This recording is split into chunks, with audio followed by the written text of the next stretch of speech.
Hi, I'm Carrie Cassidy from Projekt Camelot, and I'm very pleased to be here with Ashayana Deane.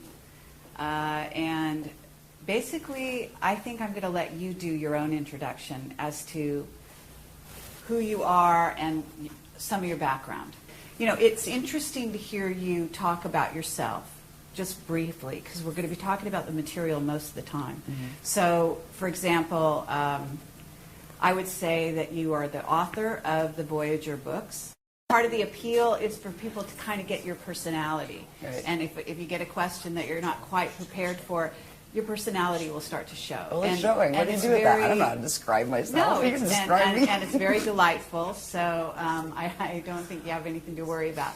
So, but at any rate, you want to say you've come here to teach about ascension. Yes. Would that be accurate? Yes.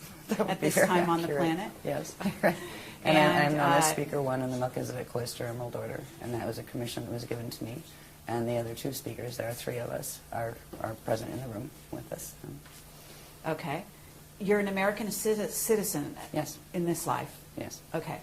And where did you grow up? In what state? Well, I was born in Pennsylvania, and I was raised in Pennsylvania and New York, and then moved to New Jersey, and then moved to Florida, and then to England, and then to Arizona, and then to Colorado, and then back to Florida. Okay, so you've been around. Yes. Okay, yes. Great. Actually, following spiritual guidance, we were asked to move.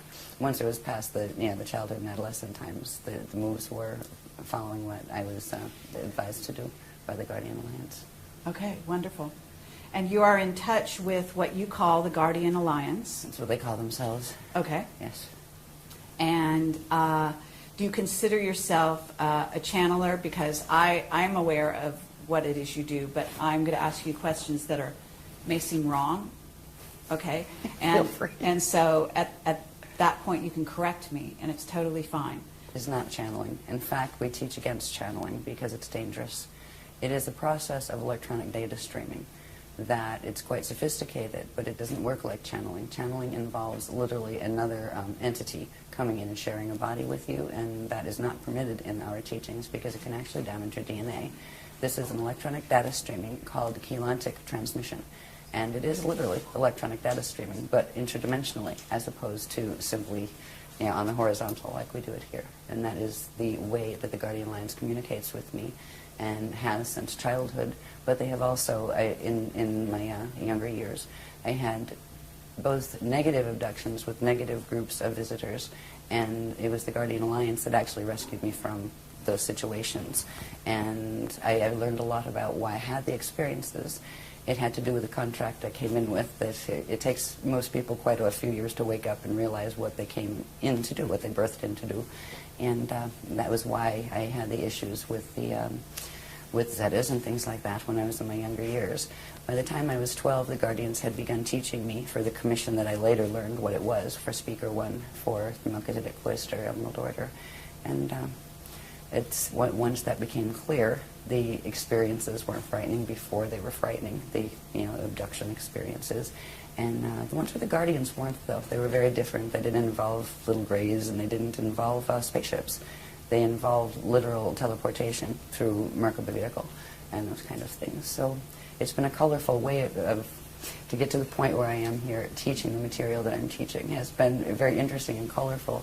In the first few years, I was required to speak about that a lot. That's why I don't like to speak about myself anymore. I'm honestly bored with the subject of me, right? Because the first few years that we went public with the books and everything, it was all about me and my story, and I'm tired of my story. It's out there, go read it if you want to, but this is the interesting stuff, the information we're teaching. So I totally honor the fact that you've told your story many times, and it is out there, and so I do encourage people to go out and investigate her background, to watch other audio and video presentations she's done, because they're excellent, and I have watched a few of them, and I'd love to watch more. And she's an excellent speaker, and so I do encourage you to investigate if you're watching this. So what I'd like to do from here is really get into what the agenda is of what we, the service to self, or negative-oriented ETs, visitors, what have you. And then if you could talk about that, and then if you could also talk about what the positive side, service to others, is doing, what their objective is in being in contact with us here, and so on. So that's where we want to go. Okay. Do we have to take the short road, or can we take the more interesting road? Let's take the interesting road. Okay. Because the interesting road, by the time we get to answering that question, will make a lot more sense. And the interesting road does have to do with some of the other questions. When we'd asked you that, just give us a few questions or something that you're planning to ask. You'd listed a couple things like, ascension mechanics, the human race and where it's going and this kind of thing. There is a way to explain this. We've been working for 10 years. Every workshop, this is our 84th coming up, and every one is new information. It's the next level of information. So the Guardian Alliance has been providing us with progressively growing teachings since the Voyagers books were out. Very, very technical teachings on ascension, on stargates, on understanding planetary stargates, galactic stargates, universal stargates, how they all work, what the process of ascension is, all of this thing. In understanding some of those things, like what is a stargate anyway, what is ascension anyway, right? In understanding some of those, it brings us to the point of where we actually are now on the planet, which explains what is going on with the visitors. It explains what their agenda is, why they're doing what they're doing, and what we can do about it, because there is a negative and positive side to this.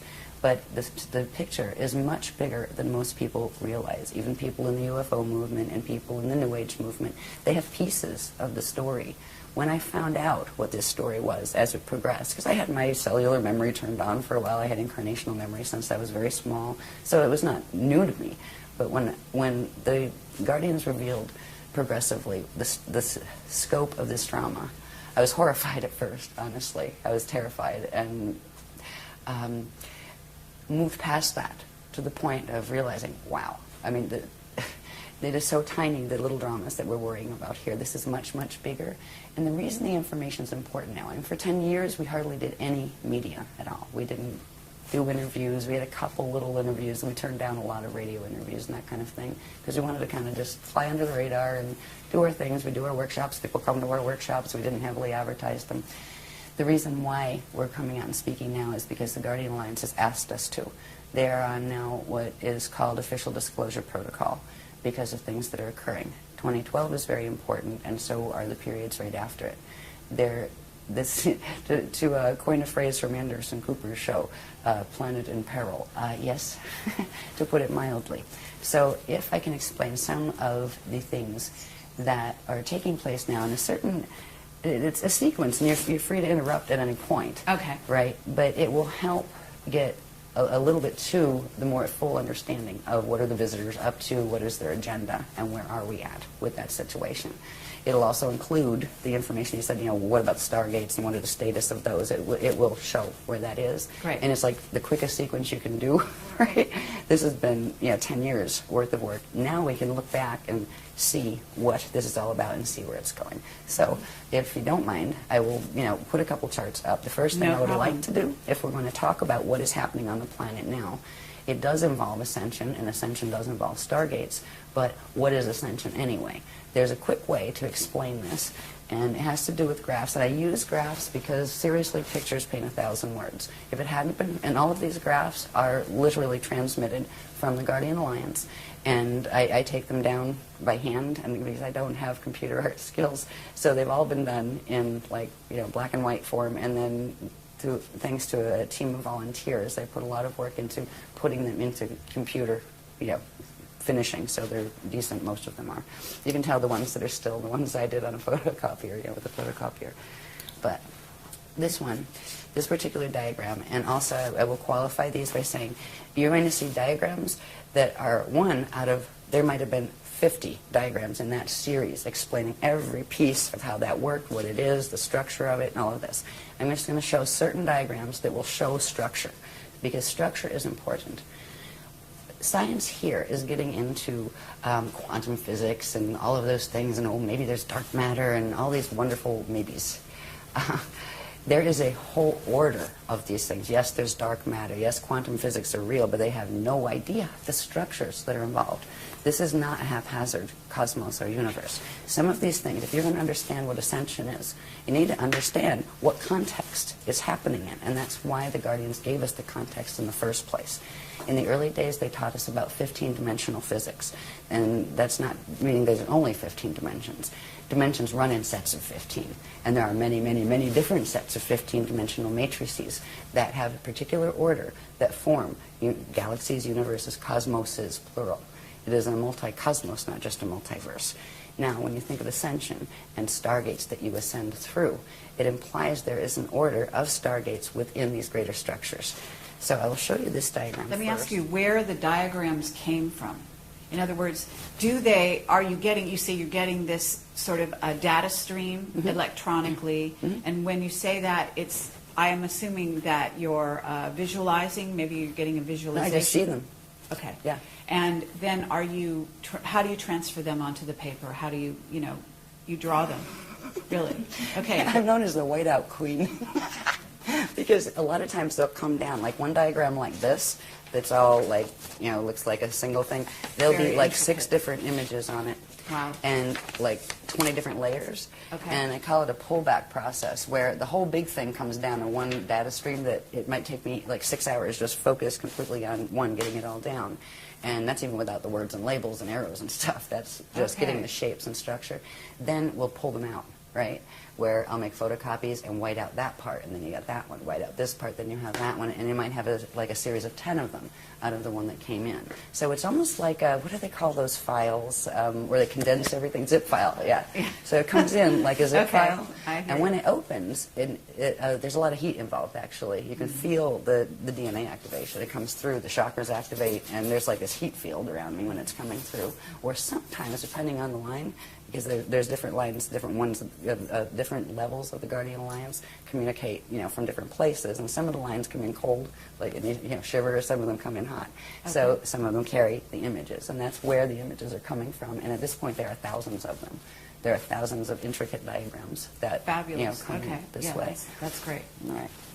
This one, for instance, this is part of a huge series now, and this is a very simple one. As you'll see in some later ones, it grows. If we can think of this, I wanted to use this as a very simple way to explain what ascension is. Ascension is about evolution. It's actually about re-evolution. The Guardians refer to it as re-evolutionary determinism. Yes, there is a predetermined framework of creation within which creation occurs, but you have free will within that framework. And you start out as part of the whole. They refer to it as the God Source consciousness field. And from that place, you can enter into material experience that is all taking place within that God Source consciousness field. There is no place outside of God. All of this takes place within the body of the consciousness of God Source. They consider the structures in which and through which matter materializes and forms and identities individuate. They consider that part of the manifest body of God Source, and they're talking about the cosmoses being the manifest body. And there is a field of just pure cognition that is beyond that. It is eternal, it is always aware. Time as we know it in linear form is just not a reality there, but it's understood as an experiential quality within the framework of materialization. So in that context of understanding a little bit about how we look at God and the concept of God, yes, there is one. It's not some big father dude on with a big white beard that's going to send you to hell if you're bad, right?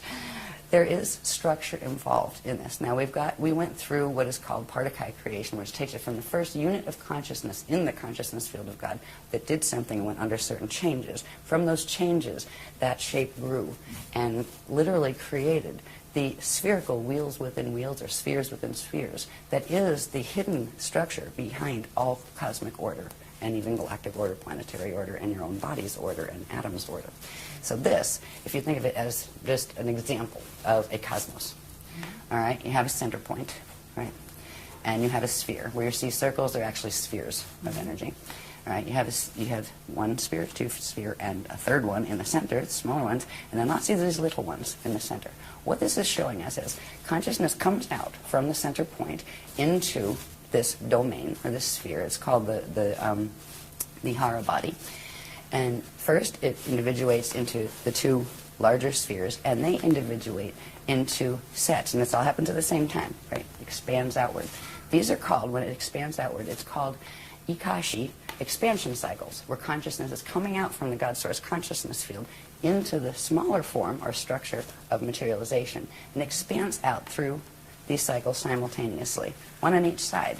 This particular line is referred to as a vector, time-space vector. One end of it is referred to as an event horizon.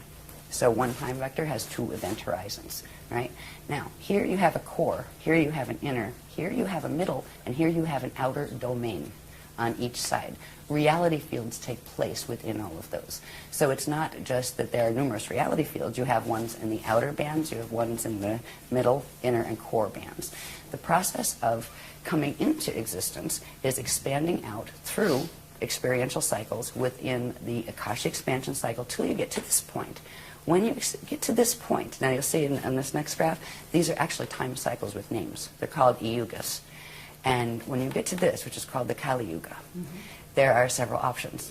And one of the options, which is the natural evolutionary process, which is ascension, that is the natural process by which eternal life beings, and most everybody started as eternal life beings, would naturally undergo. After you expand out, get through the incarnational cycles here, and you would go through what is called a Christ star turnaround, all right? Where you enter these little cycles behind. They're called the Adashi return cycles, where they're going back into source cycles. This is the process. When you expand out, at this point, if you were able to make this Christ star turnaround, your atoms will actually transfigure into eternal life light atoms. And at that point, whatever form you hold there becomes an eternal form that you can materialize and dematerialize at will. You become what's called an Adashi adept. And some people call them ascended masters, but that term is terribly abused on this planet, so the Guardians do not like to use it. But the Adashi adepts are the ones who have made it through that change, and they are now what are called Ashayana individuals, which means they are eternal life and they can manifest, demanifest at will.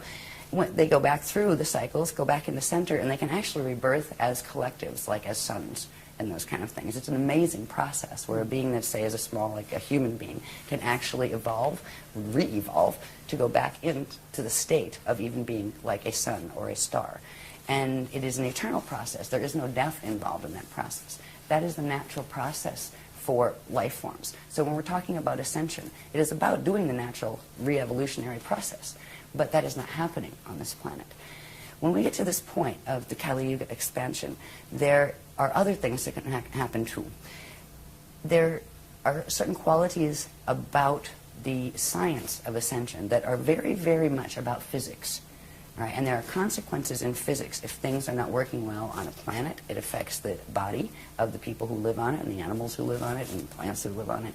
And if certain things are not working well in the body, the DNA does not function properly, the body will not produce the chemicals, and a particular one called celestaline, that is required in order to allow the atoms to merge with their antiparticles without annihilating. That allows particle and antiparticle to come together. They shift angular rotation of particle spin, and you can literally turn into a radiation wave.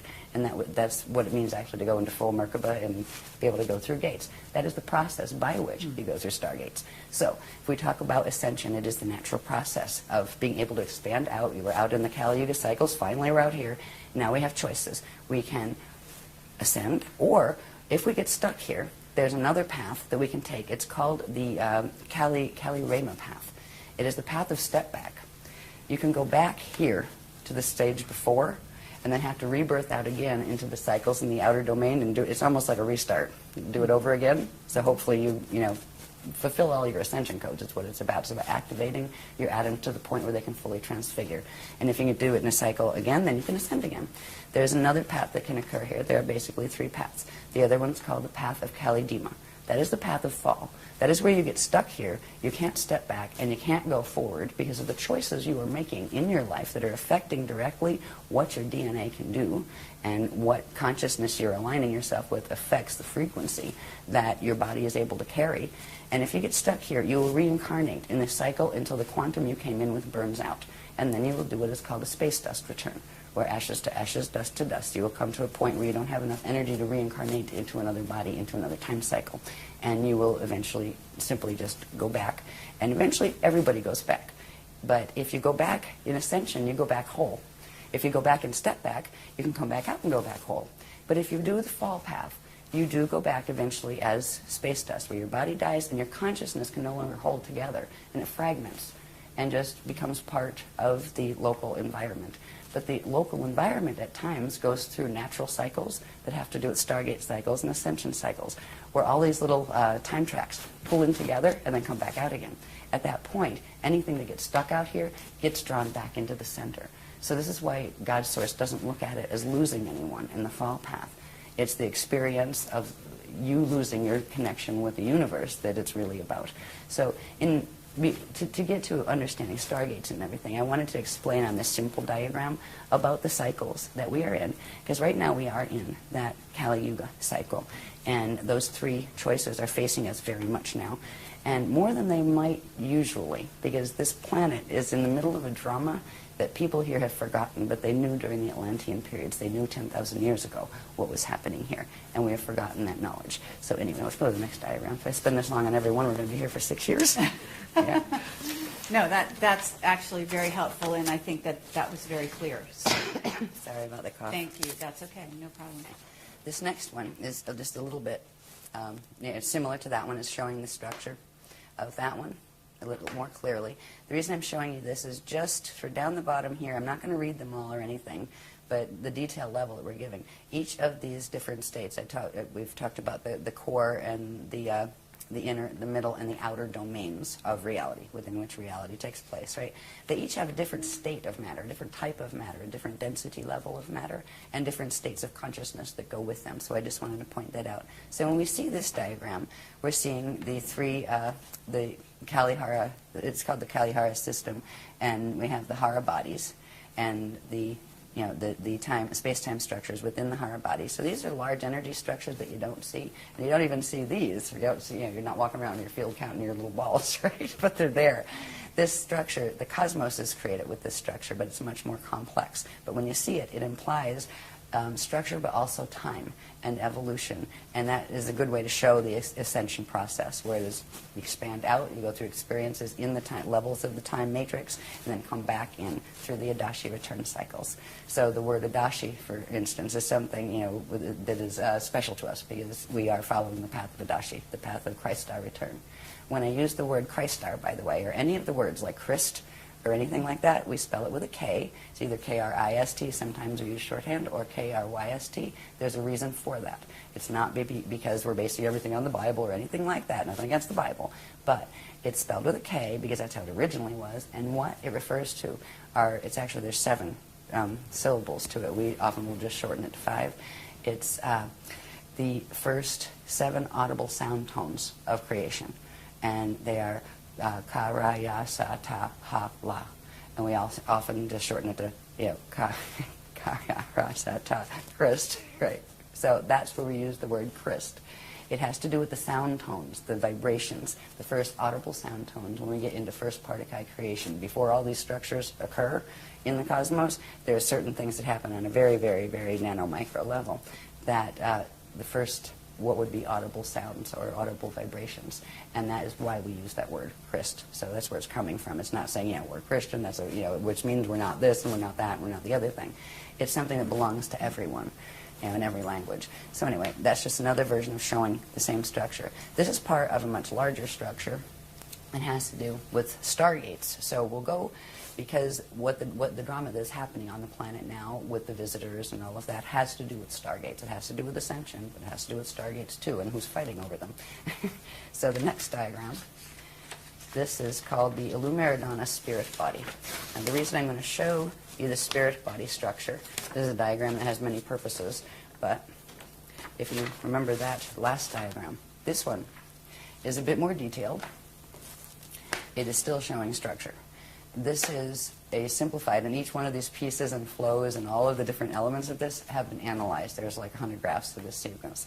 What it comes with is the structure that is referred to as the Ilumeridana spirit body, which is different than your light body structure, different than your atomic body. So yeah, it's part of that structure.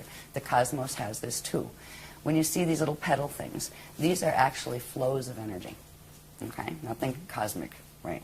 Inside of this, you have those the Hara-Ball structures with the time cycles moving in and out of this. But if you notice here, there are 12 points on this. There are 12 petals. Each one of those would have a line running down it that comes out the other side, right? Each would be a vector line. So you're not just dealing with one vector where you have two event horizons. You're dealing with sets of 6 vectors that form 12 event horizons. And there's more than that too, but that's the ones you can see in this diagram. The spirit body structure is built on this particular structure, and these flows here, you have some of the outer flows that are called the lotus flows, those later ones in the pink. And then these little things that you can see part of, they actually go all the way down to the core, but then there's another layer of them here and another here. These are called the core flows, or the Navajo flows. The Navajo word has to do with a particular part of the creation cycle that is the first, where the Partakai units, which are the first units of consciousness that materialize, are actually born. It's a word that has to do with the Navajo cycles. So these are called the Navajo core flows. This has to do with stargates. All right, the next one will show you these stargates. Now, if you take the circle away and the ball structures away, and just look at the flows here. Again, we have those outer petals, we call them the lotus petals. We call this the living lotus. Okay. Right? And these are the natural core flows of an eternal life creation, which means energy flows out, but it also turns around and comes back. It just doesn't flow out and expand until it destroys itself and burns itself out. That's what science is watching happening to this universe, because it's not functioning normally in our local galaxy. Anyway, stargates. These structures, these flows, now this applies to a cosmos, it applies to a galaxy, it applies to a planet. The planet has a structure like this, and it applies to our bodies as individuals. It applies to atoms, actually. They have their little own structure of this. Each one of these core structures, core flows, represents a stargate that has particular structure. When you look at it on a planetary level, they are literally points on the planet that interface with these energy flow systems that connect into core. And under certain conditions, they activate, and they literally allow space, time, and matter to turn into radiation and pop up somewhere else. They are passageways. So you're talking about 12 major stargates? There are 12.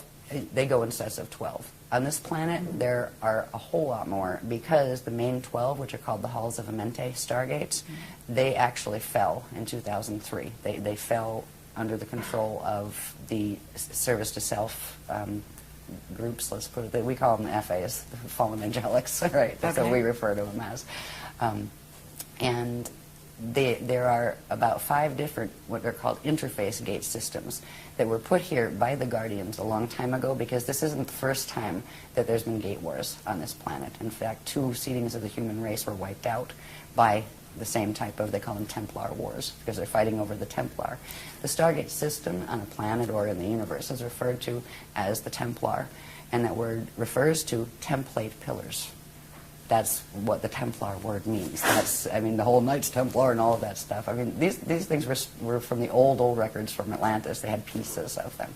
So anyway, when we're talking about Stargates or Ascension, in Ascension, the process of doing that turn around and be able to go back into the eternal life cycles has to do with getting your body able to where you can pass through the natural structures of stargates. Now, that's great if you get your body in shape, but if you're on a planet that's Templar is messed up, you're going to have a problem. You'll get stuck on the planet, and your body will reflect whatever distortion is in the planet. That's why people right now die on this planet and don't ascend instead. Death is not a natural condition. It occurs on planets that have a distortion in their stargate structure, where the natural flows are not occurring, which creates distortions in the biological forms on that planet. So we have been locked into this planet. This has been a prison planet for at least 13,000 years. And actually, we went further back than that, but there were little bits of times where the gates were working properly. This is the first time. Why everything's coming to the head right now is because it was known in 22,326 BC, which was the last stargate opening cycle, and that one failed. that this would be the next one. They knew this time period would be the next one because there's a specific time frame in which the gates open. And they stay open for a period of time, and then they close again.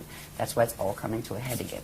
Okay, so but when you're saying the gates are going to open, you're talking about the 12 that have been taken over, so to speak. Those, I'm assuming, are not going to open. Oh, yeah, they're opening them. They're going to be and open. we're opening the others. The Guardians are opening the others. Okay, even though they were taken over, they're able to go in and open them. Oh, yeah, they open them into the black hole wormhole systems. Oh, into an, okay. Yeah. Well, you can still use them, except, you know, it takes you into fall systems. Right. Yeah. So, and that is what is there has to happening be on this alternate stargates that are going to be used. Mm-hmm. And that is what we have been helping the Guardians actually bring. You have to. They need to be activated. They're very old, dormant systems, but they're rescue systems. Okay. And at this point, the reason why the Guardians are even speaking publicly about this information in interviews is because in I think it was March 25th of 2007, something occurred in the solar system that just shut the program down. We are on a 200-year evac program, period. And that's it. The gates are closing permanently. The gates are closing in this galaxy permanently in 200 years. When you say something happened in the galaxy, can you explain a little more? I'll get to that. Okay. Yeah, Okay, well, there's some great. other diagrams for that one. Yeah. This is looking at one of those core flows, you know, just its structure, and there's like a pillar, a chamber inside of this. There's Merkaba fields that activate, which we'll deal with later if you want to see some of those pictures. But this is one of the Navajo core flow gates. Now, the other ones that aren't shown on here that look like the lotus petals, they're usually the flows that when a stellar activation cycle happens, they're usually the only ones that open because they will take you to the next density level up or even 2 densities up. They'll give you vertical ascension, but not diagonal or going back in and back out again. They're very limited actually in their capacity, but you can still ascend through them. When the planet, and the only time they open these is if they are seeding a new race on the planet or if they are evacuating a race on the planet. And these core gates are opening on the planet because this is an evacuation. We have a 200-year warning because something happened with the sun that it's not going to be, one is not going to be able to live on this planet by about 2976. And it's going to be before that, actually, but that's when it explodes, from what they said. We're in a timeline, and we're stuck in a timeline. Voyager's mentioned it, that if we didn't make certain changes with the stellar activation cycle and reach a certain level, we were going to get dragged into a probability alignment in which the planet literally exploded because of the mechanics that were occurring with the Zetas and different, intruder races, and that is a probability line we got stuck in, and that's why we are on an evac order, and that's why we're speaking about it publicly. There are things we can do. It's not like, the world is ending. No, in fact, this is really good because what could have happened in 2012 isn't going to. But there's certain ones that really want these things to happen, and I will talk about those a little bit in a little while. But this is the core gate structure. And it's, it's very detailed. I just really put these up not to read every little thing to you, to let you know and to let the public know that they are there and the sophistication of this material. This is why, talk about me, I'm not important. What's important is look at this material. It blows my mind. Yeah. I look, and the breadth of it. I mean, it covers everything from stargates to biology to, cosmic structure to pre-Particuli physics. I mean, it's an amazing body of material. If this wasn't serious, they wouldn't be giving us this information. So anyway, that's the core gate structure, and they are activating the core gates. If you want to see how a core gate would sit on a planet to get an idea, this gives you an idea. That's just like a landscape painting behind it. It's actually a mural that I did on my wall in the house in Arizona we lived in. But it shows, right, here's the sky, and here's like, the land, and here's like the subterranean levels below the land, and going down to the core. It shows how these gate flows work when they're open. And there would be 12 of these on the planet. And when you would pass into, you wouldn't see this thing standing in the air. There would be a certain field, and only if your DNA was keyed to it would you even know it was there. If your DNA was not activated to be in a co-resonant energy form with that structure, you'd walk right through it, past it, not even know it was there, and you'd still be in the same place. But if you have certain things activated in the body, in the DNA template, in the light body, in the spirit body structure, etc., in your anatomy, you would be able to see it, and you would know where to stand in it, and you would know what to do and how to breathe, and you could use it and go in ascension. Okay, so the 12 stargates that we're talking about, which have been interfered with, let's say, they're located at certain places on the planet, physical places. Yeah, Okay. the outer ones are the ones that fell. The core ones The won't core fall. ones won't fall. No, Okay, they so can't fall and in those are the ones that are, you say, ancient, that Yeah. are being reactivated, as you Yeah. call it. Okay, and those are also located at certain Yes. places. And on the in planet. different places. Different places. Yep. The Yeah. outer ones surface at in one set of 12 places. So there will and be these a in lot another. of misdirects, I'm thinking, and there are a lot of misdirects going on the planet right now, to where certain people are directing people to focus on certain areas of the planet which contain these stargates, thinking that they are, ascension stargates, when in fact they are taking them to another place. Yes. It's not so good. Exactly. Okay. Yeah, what they are being guided to fall stargates. So they're not called stargates, they're called wormholes. And wormholes Okay. lead to black hole systems that are finite life systems. And right now they are feeding on our living system and killing it, basically. And that is why the intervention is happening. That is why the Navajo core gates are being opened, because we didn't stand a chance on this one. There was planned by, let's just say, the negative ETs and visitors, that there were 5 other occasions that extinctions were launched on this planet. They were before the humans were on it. This was going to be the 6th extinction, and it was scheduled for 2012. And because of what the Guardians are doing, that is not going to happen. We're not fighting with anyone. We're standing. We're standing in the frequency as the Christ, and we were being taught Masters Templar mechanics to be able to assist them. We're the ground crew. Just like on the other side, you have what we call the Metatronic crew that are working the Atlantean Death Star Merkaba stuff that is what runs the wormholes. There's a whole bunch of people running around thinking they're doing ascension Yes. that aren't. And that is what is heartbreaking. Yes. When I started to go public with the Guardian teachings, like, oh, great, it's going to be great, and the New Age movement, and everybody, we're going to love each other. Oh, my God. I ended up like the black sheep in the New Age movement. Why? Because we exposed the teachings of Thoth. Not any of the people here. We exposed the records.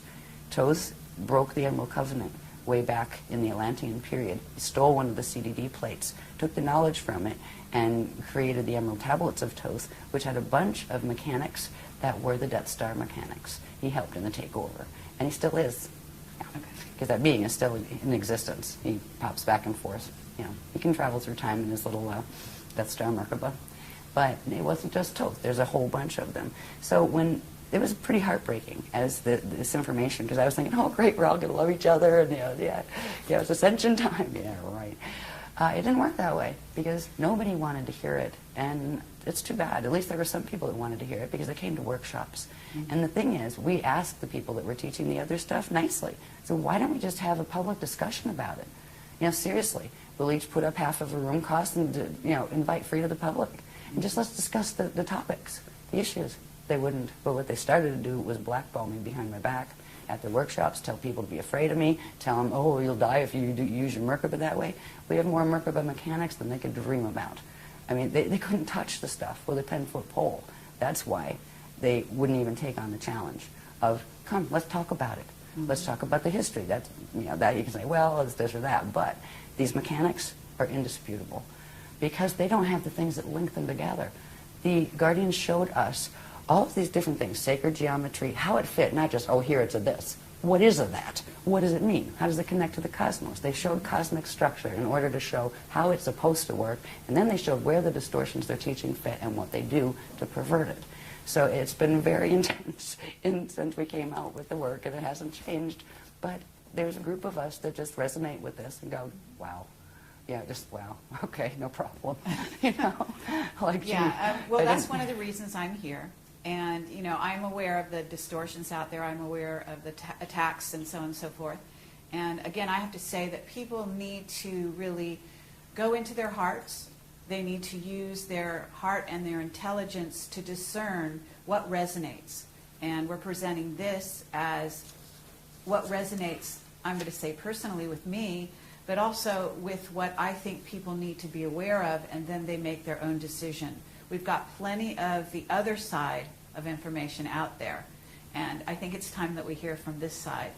And so, you know, I really want to thank you for making this opportunity possible. I do want to say that there are a lot of people out there that are following the wrong path.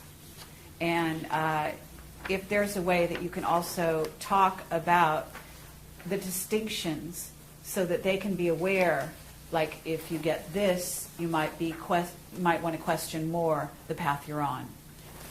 In other words, certain things will come to the fore during meditation. Mm-hmm. Certain things will come to the fore even in their everyday life, where they're getting a lot of interference on certain levels and so on and so forth that can indicate that they are being tapped into by service to self ETs. Mm-hmm. And if you have that and you want to sort of share that, we don't have to do it now because that would be maybe off the topic a little bit here, but later on. I think we'll probably come in that if we can move a bit with the sequence. The reason why the Guardians gave this sequence was because it's an easy way to touch a whole bunch of the bases, give a rounded picture that go right into, you know, answering the questions that you wanted answered. Okay. So if you want to go off the sequence, it's okay, but I think... let's go with this. And also, just one other thing, that you're saying we got this information and you're talking about yourself. Are you talking about other members of your group also getting this information?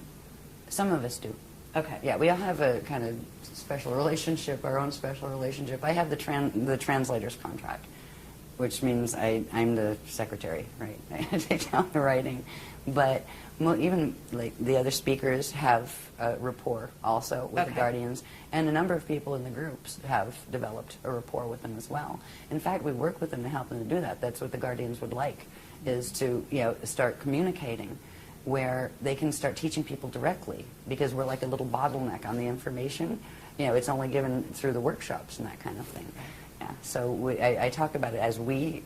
Not that I'm a plural, but that there's a bunch of people that are interacting with the Guardians directly. I'll just go really quick on these then, because there's another point I want to get to. That we can pop through these, but I want to bring something up that's very important. As far as telling the difference between some of the teachings, too, this in general is just showing basic Stargate structure, like how they work. When you have the core gates we saw before, these are what happen when you have those other flows that happen, the lotus petal flows.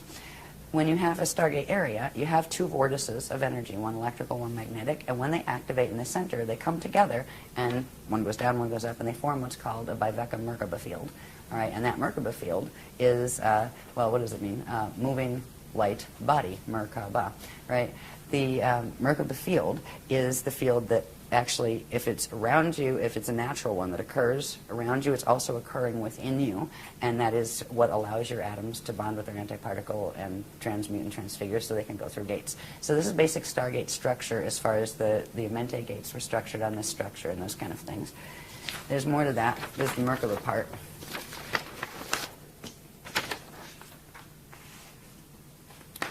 All right, there's the two vortices, right? And this is when they come together to form a Merkaba field. Now, this is a Merkaba field that's just done with vortices. These get more specific where they have fins, where they're actually like three-sided pyramids that move through each other. But I just wanted you to see the basic structure of when Stargates activate. These Merkaba fields, which are vortice fields, activate within them and also within your body and around your atoms and in your atoms. This thing here is something that I would like to point out. This is called a Kathara grid. Light, sound, one, Kathara. It is literally the radiation template upon which everything in the eternal life systems are structured. It is the first creation template, and it has very, very specific proportions.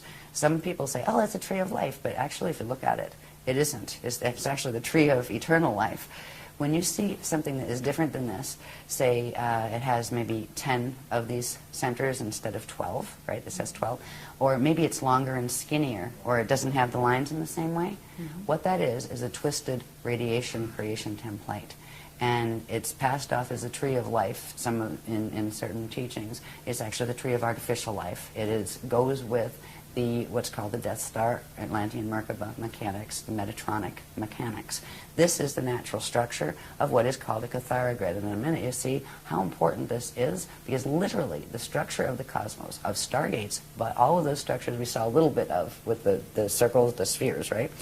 Wherever you see a sphere, it implies we call these the bones. You have the bones and the balls. The bones are the radiation template that is built on Kathara grid. And Cathara grid will always have these proportions. They're very specific proportions in relation to each other. And that is a living template. And with that template and the structures built upon it will be living. Our body structure, we have one that runs through our body that right now is very mutated because of the planet, and we'll see that, a little bit of that later.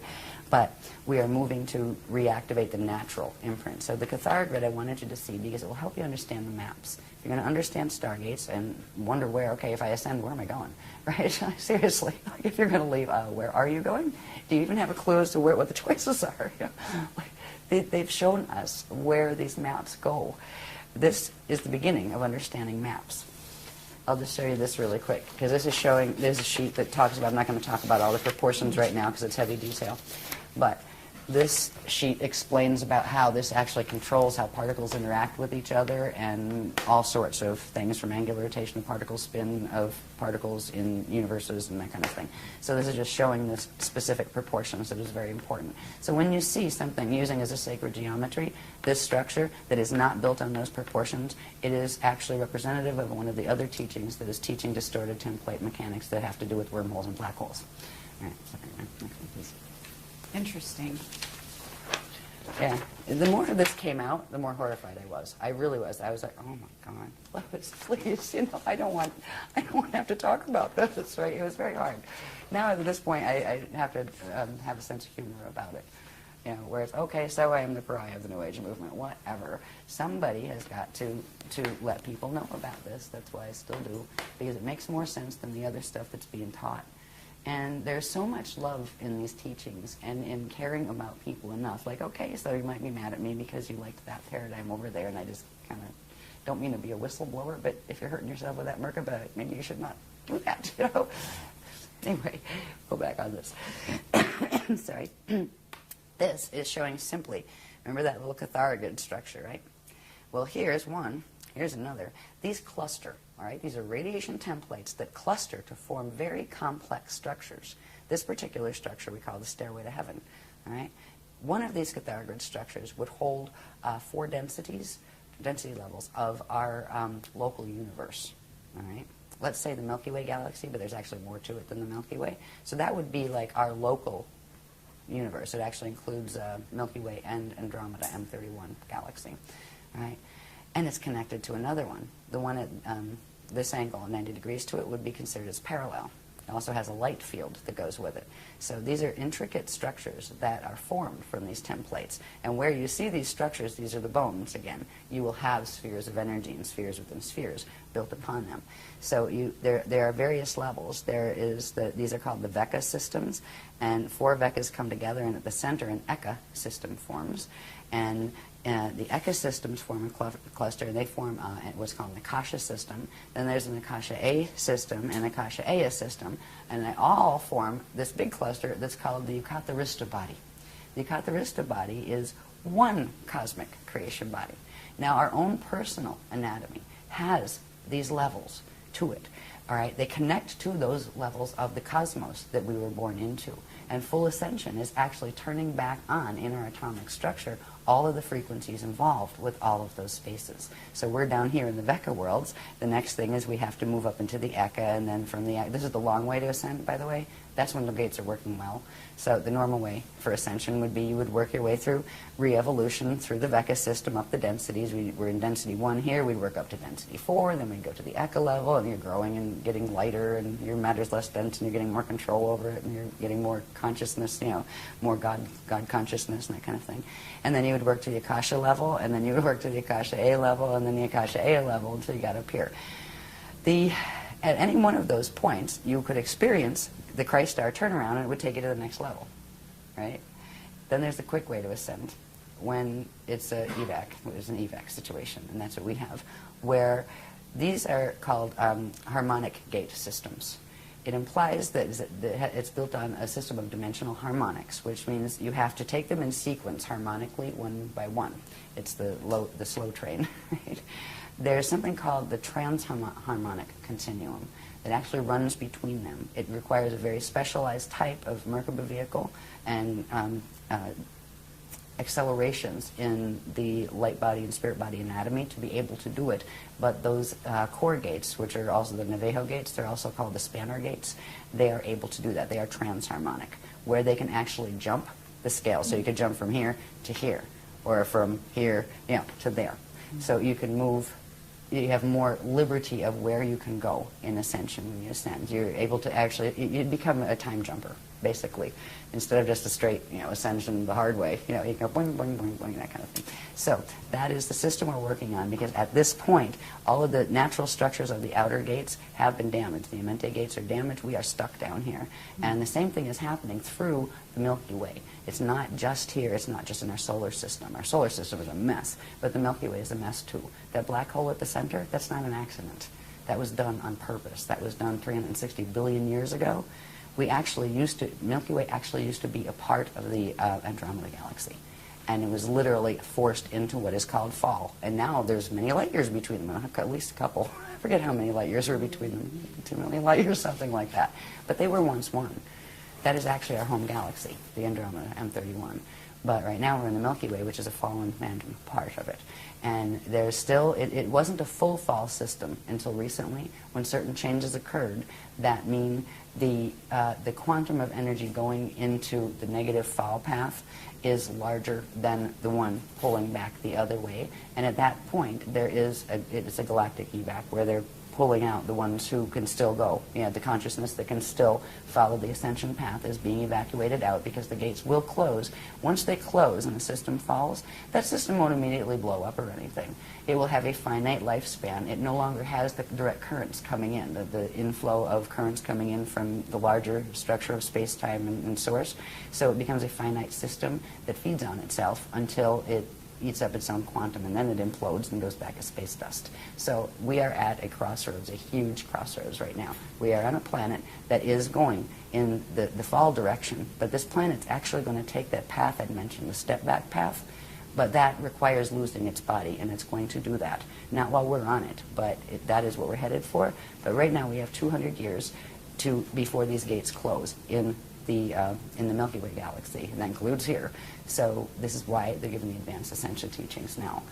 And this is why crazy people like me come out and talk about them with the vocabulary, because we could use a dictionary on this. No, I mean, I expect people, it's good if they go, what did she talk about there? I don't get it, or go investigate. You see, right. We're not here to answer all their questions, actually. Okay, well, I don't mind. Investigation is getting involved. Right. And if they get involved, they learn, and then it becomes part of them. Yeah. So when we see the structures, when I'm showing things like the structures, these are structures that are not known out here yet. They have words that describe them. They have names for that structure. That's a Hara body, or that's a Yukatarista body, right? Or that's a Veka, and that's an Eka. These are part of the actual templates of the layers of creation, going all the way back up into expansion into God's source consciousness field. They are the literal bones of our space-time orientation. So they are time references. When I talk about a Veka system, that is down here, closer to where we are in a Veka system, right? When you get up to the next level of ascension, there is the Eka system, which is at the core of 4 Vekas.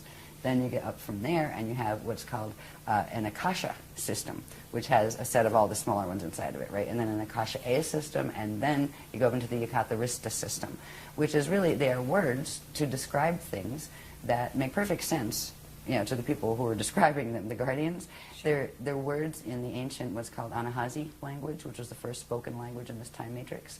So a lot of the language that is used, that it's like, what is that? It's translations from those languages. Okay, does Anahazi relate to Anasazi? Actually, it does. Okay. The Anasazi were connected to the guardians. Actually. So did they ascend? Is that why they disappeared? Some of them did. Others, they were actually raided, from what I heard. They were raided and overtaken by another group, and some of that other group became Anasazis as well, where they became violent.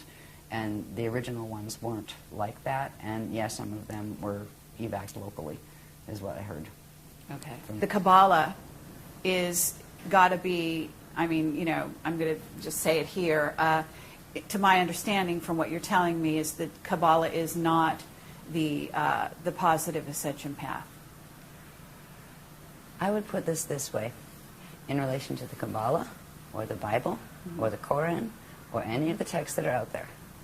There are elements of truth, all of which came from the original teachings that were on this planet.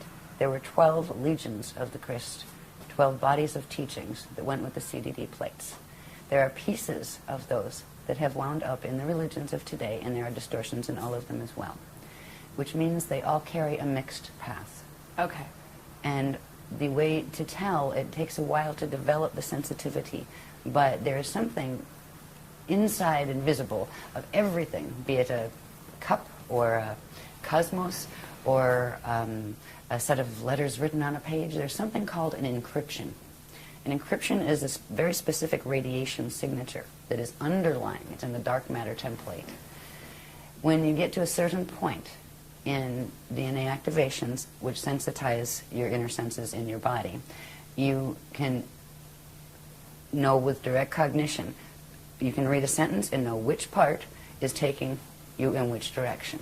So anything, like the Kabbalah, there are some beautiful things in the Kabbalah. And they also use a mutated tree of life because they don't remember any different.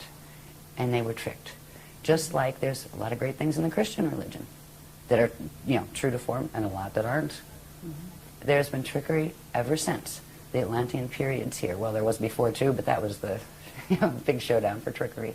And what we have now are the trickle-down ideas and piecemeal memory and piecemeal history of what could be salvaged from that time. There's a reason we don't remember. We'll get into that a little bit when we get into that stuff I talked about at the end that was important.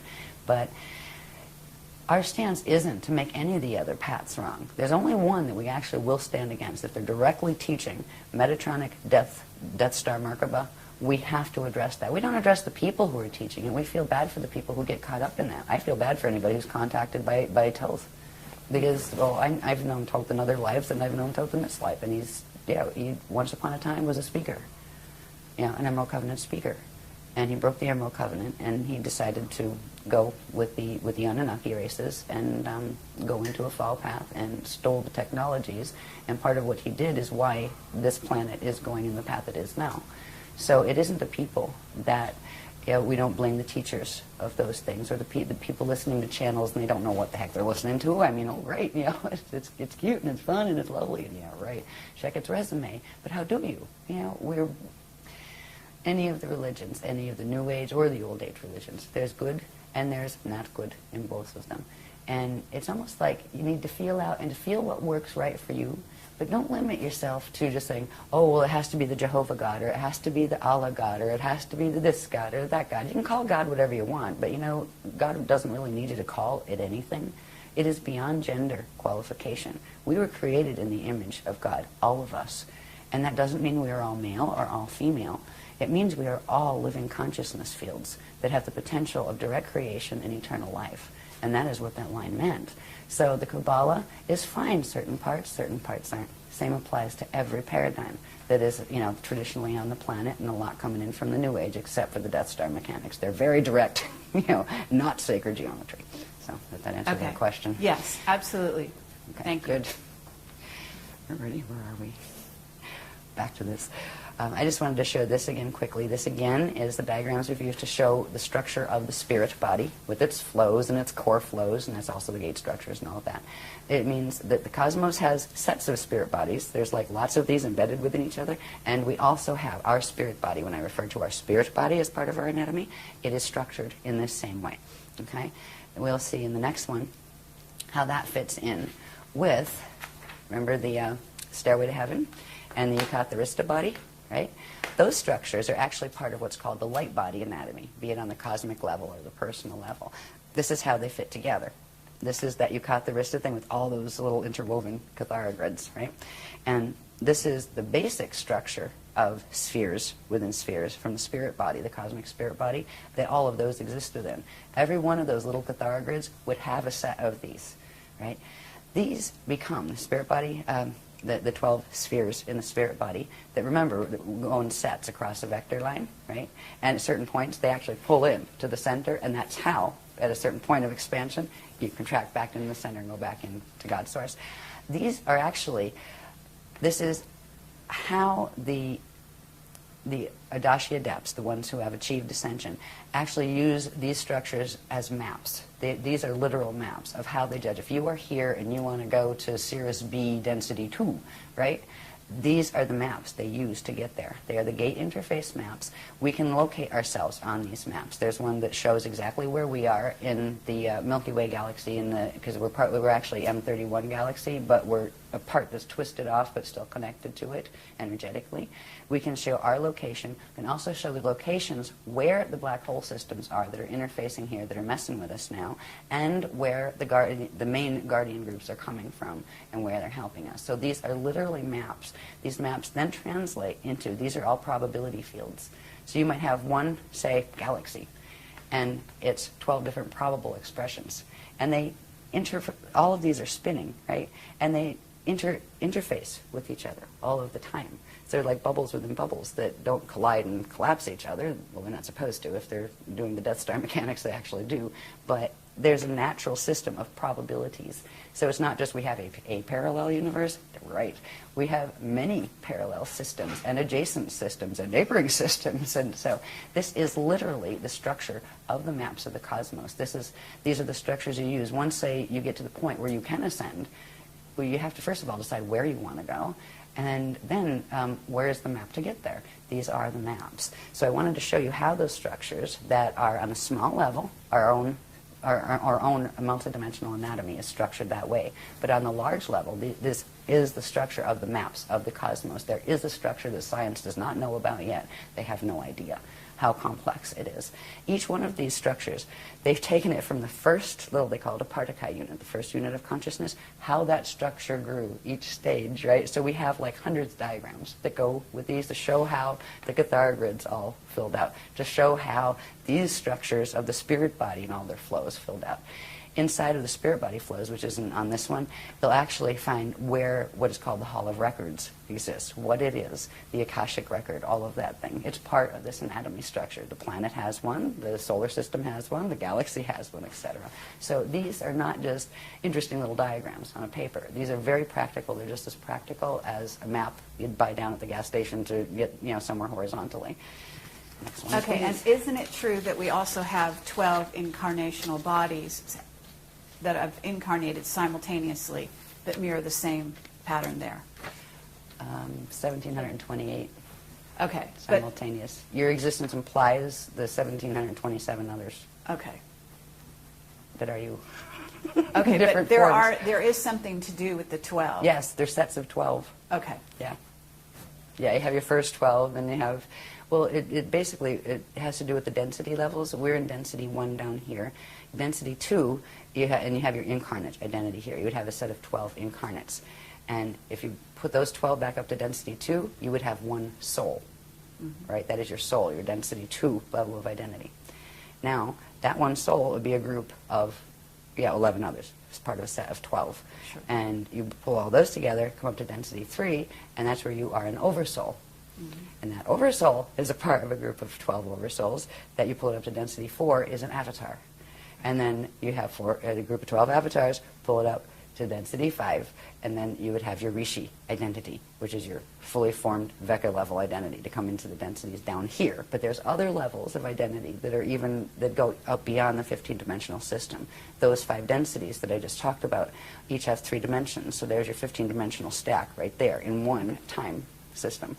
So does that help? Yes, Yes, that's and great. 12s. 12s, Yes. many 12s. Yep. This is just a real quick glimpse to show that these time cycles that we've talked about in relation to these structures, they are quite specific. These were given as far as time frames. One time vector here on this planet, and they're using translations into Earth time, as we know Earth time. One time vector is 738 years. One time continuum is 4,426 years. One Uego is 26,556 years. A Uego time cycle is a Stargate cycle. That is when the Stargates on the planet open, once every that period, right? Right now it's distorted into what are called the false Yuga cycles, and we'll show you what that is at the end. But these go all the way up. There's galactic levels, there's universal levels, and these are the structure of time and how it works, and that, yes, you can take it right into periods of time. It is because we are in a stellar activation cycle right now, and the last one was 26,556 years ago, and it failed. The gates did not open. They had to be shut closed because we got raided. That was called the Iani Massacre period, where it was there was a lot of ships mowing people down, actually, in that one. Beam ships. And was this, we're not talking about Atlantis here, we're talking prior? There were several phases of Atlantis. Okay. All right, the last phase of it, the last pieces of it went under in 9558 BC. But way before that, there was Atlantis. There was in seeding 1, there was an Atlantis. In seeding 2, there was an Atlantis. And on Terra, there was an Atlantis. That's where it all came from. And a Lemuria. You had Lemuria, Lumania. There were different spellings of the names, but they were the same places and the same soul groups inhabiting them. Yeah. So this was like the 9558 BC period, the last period, that was like the late Atlantean period. So there was a lot of Atlantis period anyway. But these Stargate cycles, this is the cycle that our gates open on. This planet's gates are supposed to open on the 26,556-year cycle. It's now been shortened because of what they're doing to the planetary grids and the Stargates and the Templar to what's called the false Yuga cycles, which is plugged into the precessions of the equinox, which is not natural. And we'll look at what that is about and when that started, because that really came into fore about 13,000 years ago, when a major victory on, and this was an Atlantean drama, a major victory on just, let's say, the dark agenda side had occurred. They created something called the Toro Rift. It is a time rip. And they literally plugged Earth's Templar into this time rift and knew that when it came to the next stellar activation cycle, they would use it to draw Earth in. It's not just Earth they're after. Earth connects still to its corresponding planet, or star actually, in M31 that is called Eartha. There's still a direct energetic link between the gates. They're after M31 as well. So it's much bigger drama than people here realize. They're not just after little Earth. Earth has always been a fighting place because of its connection to the larger universe, and because it was connected as part of what was called the Crystal River Host. That was when, a long, long time ago, 360 billion years ago, when the Milky Way fell out of M31, there was a whole collective of guardian beings from various other, I hate the word ascended just because of the way it's misused down here, of the Adashi Adepts, people who formed a coalition to assist in trying to re-evolve the Milky Way back into its natural position so it could continue as an ascension system. So, excuse me, I'm getting interrupted. They want me to go somewhere else. Okay, I don't know. Sometimes it'll happen. I'll let you see that. I don't have to let you see that, but I did. All right, they're saying go somewhere else for now. We'll come back to that. Okay, anyway. So they don't want me to talk about galactic history yet. Okay. Yeah, I get that sometimes, even when I'm on stage. Okay, where I'll just get a little, hello. Okay. Why are you saying, what is their motivation? And if you want to put this question off till later, we can do that. But what you're saying, they were after Earth, and they were after it because of its connection with the larger universe. So why? What is their motivation for taking us down, for closing it off and making it a finite system? Right. What is the core objective? Food. They're in a black hole system that has fallen. Because of the nature of the physics dynamics involved with creation, the way eternal life creation works, is when a thing falls, it loses its connection to the inflow and backflow of energy from the source consciousness field, which means it gets left with only the quantum it had when it fell. Now, everything is spinning. That takes energy. It uses up its energy, and if it doesn't suction energy off something else, it will implode and go back to space dust return, which is what a system was meant to do, so nobody gets stuck and everybody gets to go home, either as space dust or, whole through ascension, whichever, at least you go home. These groups that have adopted the false creation, they've tried to recreate the creation because they didn't like the consequence their own choices brought to them in relation to the physics reactions to the actions they took. They ended up in a false system, and they wouldn't face the reality that, you can make peace with that, even if you're in a false system. You can say, well, you know what, that was pretty dumb to get ourselves into that, but we're here and we can handle ourselves with grace. We can still love creation. We can still act in loving ways. They decided instead it would be more interesting to keep themselves alive by using a vampire technology. They're going after it for quantum food, to feed their system. If they can harness this system, literally the entire quantum of energy that is in this system will be drawn into their black hole system, which will give their whole system more life. So they're postponing the inevitable, but they keep using these technologies to do that, and they prey on living systems. But there is a point in time where that backfires, and they're getting very close to that point too. So anyway, that is the core motivation. Okay. It's not that anybody's mad at anybody else, or they're fighting over this toy or that toy. This is big. They're fighting over survival, and they feel that they have to kill the living systems in order to have that energy as food, period. And that becomes the most important obsession for them. And it is a twisted thinking. When a being gets that far into de-evolution, where it really has no remorse, they don't have what you'd call emotional bodies like we do anymore. They don't care. They just take. And they don't care about giving. They don't think about that. And they don't want to hear it. You can't rationalize with a certain level of fall consciousness. So that is what we're dealing with. And that is why. It is a very large story. But it's really not very personal story. You know, it's like, don't take it personally. Do you take it personally if you're swimming and a shark rips off your leg? It's a shark. Sure. You had a leg. It swam by. I mean, you know, are you going to hate the shark? It's just doing what its instinct moves it to do.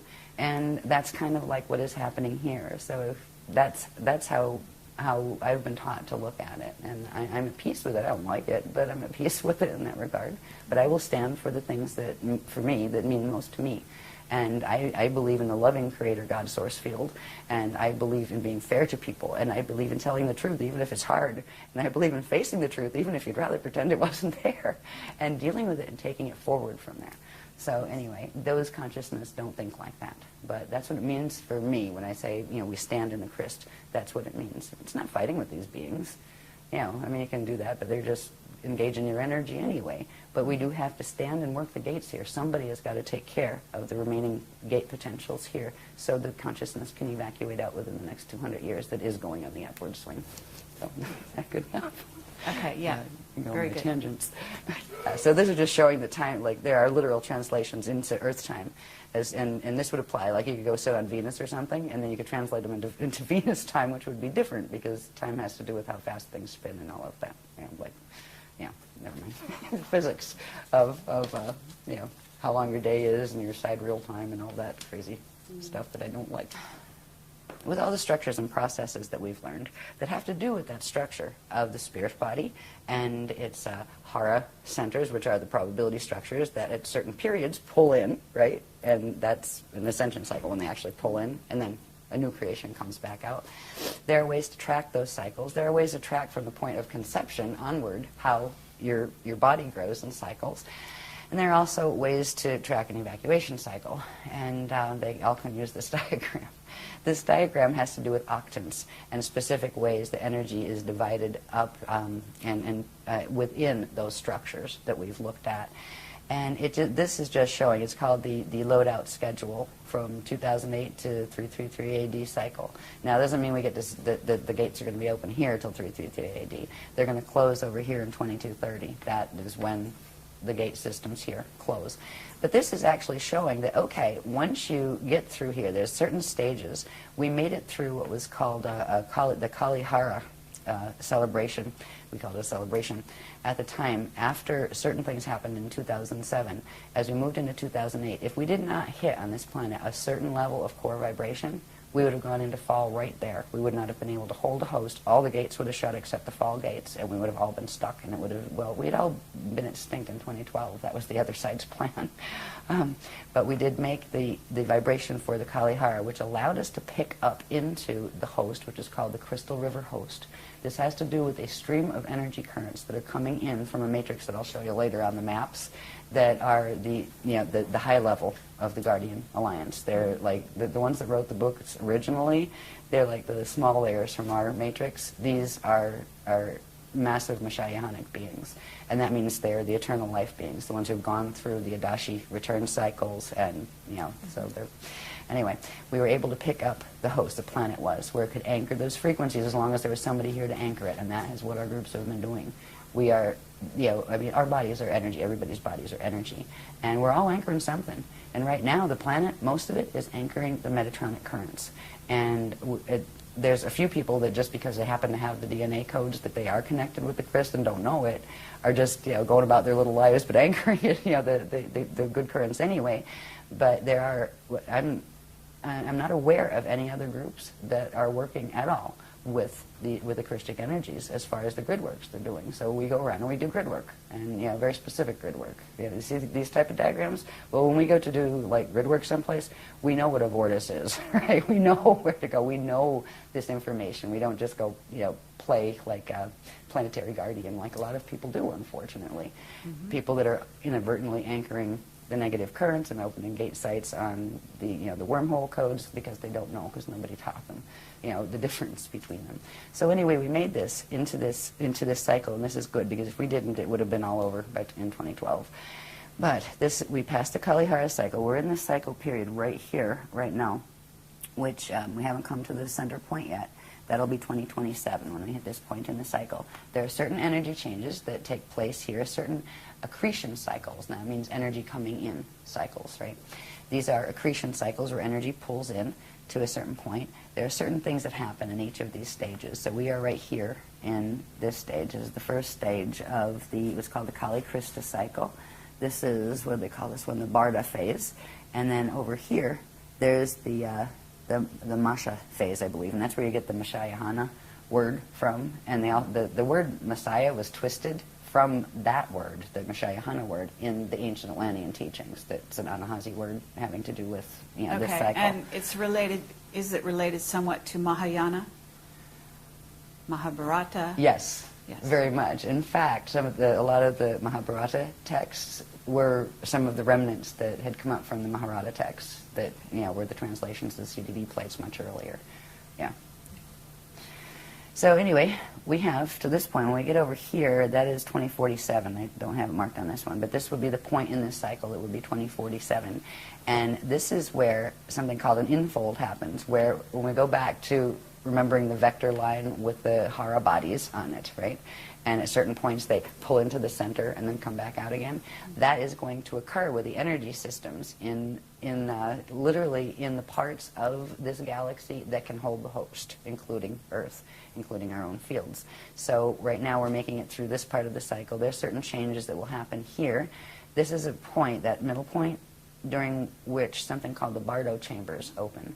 Now, the Bardo chambers, it can be a pleasant thing, or it can be a time when people evac the quickest way possible. And we are still looking at the potentiality of there could be major Earth changes that occur during this period. And that's and at this point, it's like if we get that far, because what's happening between now and 2012 is pretty rough. And what some of the other ones, like those who make wings, have planned for 2019 isn't too pretty either. So we're trying to help keep the grid stable and the consciousness stable just by working energy, as opposed to trying to go out and preach on anything. We teach what we teach. But there are this is a really bumpy period we're going through here because of what the service to self ones are doing. And they are seriously just trying to use this. They're trying to take our planet, forget about us, they don't care. They were planning to exterminate us in 2012 and just use it as torque to drag a whole larger system in to feed their black hole. So when you have an objective like that, you really don't care. They don't care how many people are lost. But the Guardians do, and that's why we're still here. So we're moving through this period now. We're probably somewhere right about here, because this will be 2027. There's some rough spots coming in 2019 and 2022. And also we are in the middle, well, not quite the middle, but in March of, I think it was March 25th, 2007, there were certain things that a particular group of the Raider races called the Borgia that are connected with the Thetans. They kind of work together. They're on the negative side. They're part of the groups that are fighting over who's going to control this beast machine, this Death Star Merkaba here. They did something with the solar gates at the core of the sun, and they forced closed what is called the Prana Seed. Now, the Prana Seed has to do with sophisticated anatomy. We all have one, and so do planets and galaxies. When a Prana Seed closes, it forces the Bardo. and which means it forces this beginning of the death cycle. And our sun is dying as of that point. That doesn't mean it's immediately going to die. There are 15 layers of the dark matter template called the Rasha body that need to separate from the physical matter body. That will be done in 2022. Now there is a gamma burst that is released, and right now it's being buffered every time one of those, they call them ring waves, solar ring waves, releases. And they will get stronger as it goes into the higher levels of the rings, the higher numbers of those 15. And 15 comes in 2022. So, so far so good. We haven't had any major gamma bursts, that, solar flares that wiped everything out. But these are other potentials that we are looking at as well. As well as earthquakes and the usual stuff that end times dramas bring. Gosh. But it's not as bad as a lot of the things that some of the other people are teaching. I've heard certain people say that, oh, well, we won't even be here by 2013. Yeah, that's one of the Death Star people. Right. Okay. So I'd love to have a public debate about that one, Mr. So-and-so. Yeah, it would be great to do that. We invited that person. I think Oh, you know really? who I'm referring to. Yes. Yeah, years ago. I see. Yeah. Interesting. So anyway, this is showing the cycle. There are certain different things that happen in this amazing structure of the planetary, solar, galactic, and universal spirit body and light body structures. It's a very specific process that is involved with Christ star evolution, which is going into that where you fulfill the meaning accrete, or bring in all of the frequencies in the template that you needed to make that Adashi turnaround, where you can immortalize your atoms and go into the eternal life, going back cycles. And planets and solar systems and galaxies can do that too. So there's a portion of this system, this galaxy system, that can still do that with the extra frequency that is being added by that host system that is called the Aquarian matrix. And it's actually, the Aquarian matrix is, they have the prototypes of what the humans here were actually designed on. The genetic prototypes were from there, even though we weren't directly from the Aquarian system. We were from M31 and from this particular universe once, the Milky Way once it fell. But they're very closely related genetically, to us in that regard. So they're not like, when I talk about the other ones, you have to expect very strange looking beings like octopi. Some very nice ascended ones do look like that, but these look very human like, but much larger. Okay. Very, very tall. Yeah. Anyway, so this is the cycle we're in at the moment. Now, this one's good. This will show a little bit. This is how we can start understanding these as maps. Yeah. That's a pretty colored one. I'm so glad people cared to take my black and white messes, right, like these, and do them properly on the computer. This again is just showing the bones, or the interwoven Cathara grids, right, of the Yucatharista body, which is like one cosmic body, right. Down here, Aquinas, Akasha matrix. We're down in here. Aquinas is actually the name of M31. That's the official name as far as the ancient records go and all of that. Okay. And we're we were the Aquinas universe. They call it universal system, and we call it the M31 Andromeda galaxy, but it's actually the Aquinas universe. Now we're located down here. Up here is the Aquarian Akasha matrix, right up here. So we're down here and they're up in this section. So it's literally showing the relationships, okay, one lives over here and one lives in, Pennsylvania, one's in California, that kind of thing. And there's another one, there's a black hole system, a fall system right here that's called the Weaselay system. And what's interesting about this whole creation is falls can happen where part of the spherical structures of that system literally no longer are energetically connected to the grid. They still hang in the grid, but they're cut off from it. They can only happen on the Veka and the Eka levels. A whole Akasha can't fall. Once you get to the Akasha layer, none of those other layers can fall. And it's just a different type of existence where you don't worry about the polarity dramas that end up in falls and things. So, but this shows us where we're here. The ones that are helping us here, this is they call it a it's an eternal matrix. That the purpose they choose to stay in incarnation or stay in existence is to kind of play the helpers for any of the other systems that do need wants to go in, where they've actually, they live by a let my will be thy will as far as Source goes, and they want nothing other than to fulfill what Source's intention is, which is a loving intention and an assisting intention. So they find their joy in being of service to assisting the evolutions in the lower matrices, and they hold these frequencies pure. Their systems stay pure enough where they can actually send currents in and help systems or hold them up so they don't fall, and that's what they're doing with our system right now. This little red one right here, that's our parallel, our immediate parallel system on this level. And this one is a black hole system. All right, the parallels are fall. We have a parallel Earth, and that finally finished falling in 2003. We have a parallel Milky Way that is a mess, and it's called the Alpha system. That was the first black hole. They look at us as the Omega system. They're the beginning, we're the end. They're planning to pull the two systems together using the Death Star Merkaba mechanics. So this is the locations, anyway, of where who's on first. We're here, over here in the Aquinas. That system, the parallel, is running in here. Our buddies that are helping us with the Crystal River host, sending us energy to literally stop. It's kind of like sending big energy arms down to hold us up, because these guys are pulling so much energy out of us, we would have fallen already. This whole galaxy would have. And then up here, there is another system. This system, the WISA system, is connected with this one. They've linked through wormholes to the center of their cores, their Eka cores, and created a structure, a system of wormhole structures. One of them is the Yodhe-Vodhe wormhole structure.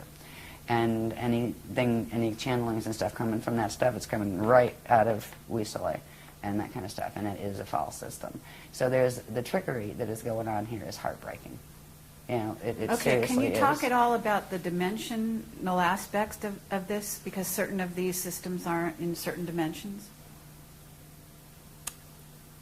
No? Certain of these systems aren't in certain dimensions. Because in other words, it mind. seems, well, okay, at least in what's out there, we're talking about four-dimensional beings being, the negative service to self coming in through. Talking about 15-dimensional beings being negative, some of them too. Oh, really? So going up much higher levels than is currently thought. Oh, yeah. Okay, because that's interesting. That Oh, yeah. You're saying there's a backup. Metatron, for example. Metatron is an entity. It is a Rishi entity, 15-dimensional Rishic identity, and that collective fell. But it was still on the Veka level. All right, when you get up past the Veka levels, because we have our density levels that are inside of a Veka level. Vekas go in sets of 4, and at the center is an Eka. All that stuff is inside of something called an Akasha level. The Akasha level can't fall, but any of the consciousness or the structures below that can. Okay, and what levels of density then are we going down from there? Each set of, each Veka, each Cathara grid, let's say, those little structures that you saw, each of those has like 4 density and implies a 5th density when you cross through the center. Whether you find that Akasha on the lowest densities in the Vekas or up in the highest in the structures of the Yukatarista body where it can't fall, it's all consistently, there are 5 densities and 15 dimensions to each set. They have different types of matter and different density levels of matter. Some are heavier than others and that kind of thing. So, but that part is consistent from the smallest all the way up to the largest. It is just that the fineness or the refinement of the matter type changes as you go up into the ones that can't fall. There is a refinement to the energy and the consciousness there that you don't find in the in the lower systems, even the best of the lower systems. So I think that's how I would answer your question. Okay, and if you get the light beings that manifest here, that are really manifesting, in other words, they really are light beings, what level are they coming from? It depends. Could be anyone from what level up? There's an old saying that light can deceive, but sound tells the truth. Sound is the vibration, right? Okay. The encryption. Mm-hmm. It's a feel thing. You can have really beautiful light beings that are coming in the form of, that are actually FAs or fallen angelics that are coming to mess with you. You can have really, really ugly ascended ones that are really good. They come from many different levels. We are learning to turn ourselves into light. We are the things that they are teaching us now. We're learning first bilocation, next is translocation, and then eventually you get to do transmigration, but that requires having certain things where you actually aren't trapped by the planetary time cycles anymore. So light beings, where do they come from? Well, they could come from here. You know, they could come from Venus next door. They could come from the highest levels or the lowest levels. There are light beings that come and visit out of the black hole systems, and there are ones that come and visit from the higher levels. So just because it's a light being doesn't mean it's good light. Okay. They've made a distinction. They taught us some very interesting mechanics about the difference of light or radiation signatures, right? There's something called Shalaya, living light, and it's a very specific configuration. It is created out of 3 units that form a light unit, and matter forms actually build out of these, right? And there is another type of light that forms through using actually the natural light, the organic light that comes from first creation, natural creation, organic creation, is the 3 balls. I don't have one here, but it's like, they call it the trivecca, where it's like 3, 1 ball on top and 2 small ones, and that is what the structure of the light unit is. It has the ability for those the 2 little bottom balls to phase in and out like this and spark when they do, so it can generate its own quantum, so it's eternal, right? There's another type of light that is not organically occurring. It occurs by bending the natural laws of physics and using the various forms of the Death Star Merkaba mechanics, and that is called the Shona light field, and it is a dead light field, and it is made of, they call it the Vesica Pisces configuration, where it is just 2 light things together, like that, right? 2. And they spin, and they spark, but they have to attach to something in order to feed, or they're finite and their spin actually burns them out until they collapse and fall apart, which means the matter forms that they're built on collapse and fall apart. So they are finite light. And so that is, you know, the light beings. Is it a light being made out of a Shona field, or is it a light being made out of an organic Shalaya field? Same thing with orbs, right? Yes, you can have positive absolutely. and negative orbs. I've met some very nasty orbs in my day when I was younger. I used to run from them. I was terrified of them because they would turn into Zetas, right? Yeah, the red ones you had to look out for with the Zetas. Yeah, I'm not saying all red orbs are Zetas, but yeah. So there's things that can be used. Just because it's a phenomena doesn't mean it's always good or always negative, right? Sure. That's where learning to sense encryption and that's very helps. valuable for people to hear. Yeah. Good. Okay, back to where are we? Oh, let me go through this quicker. Are we here for ancient times? This is showing a close-up of that. These are my hand-drawn ones, right?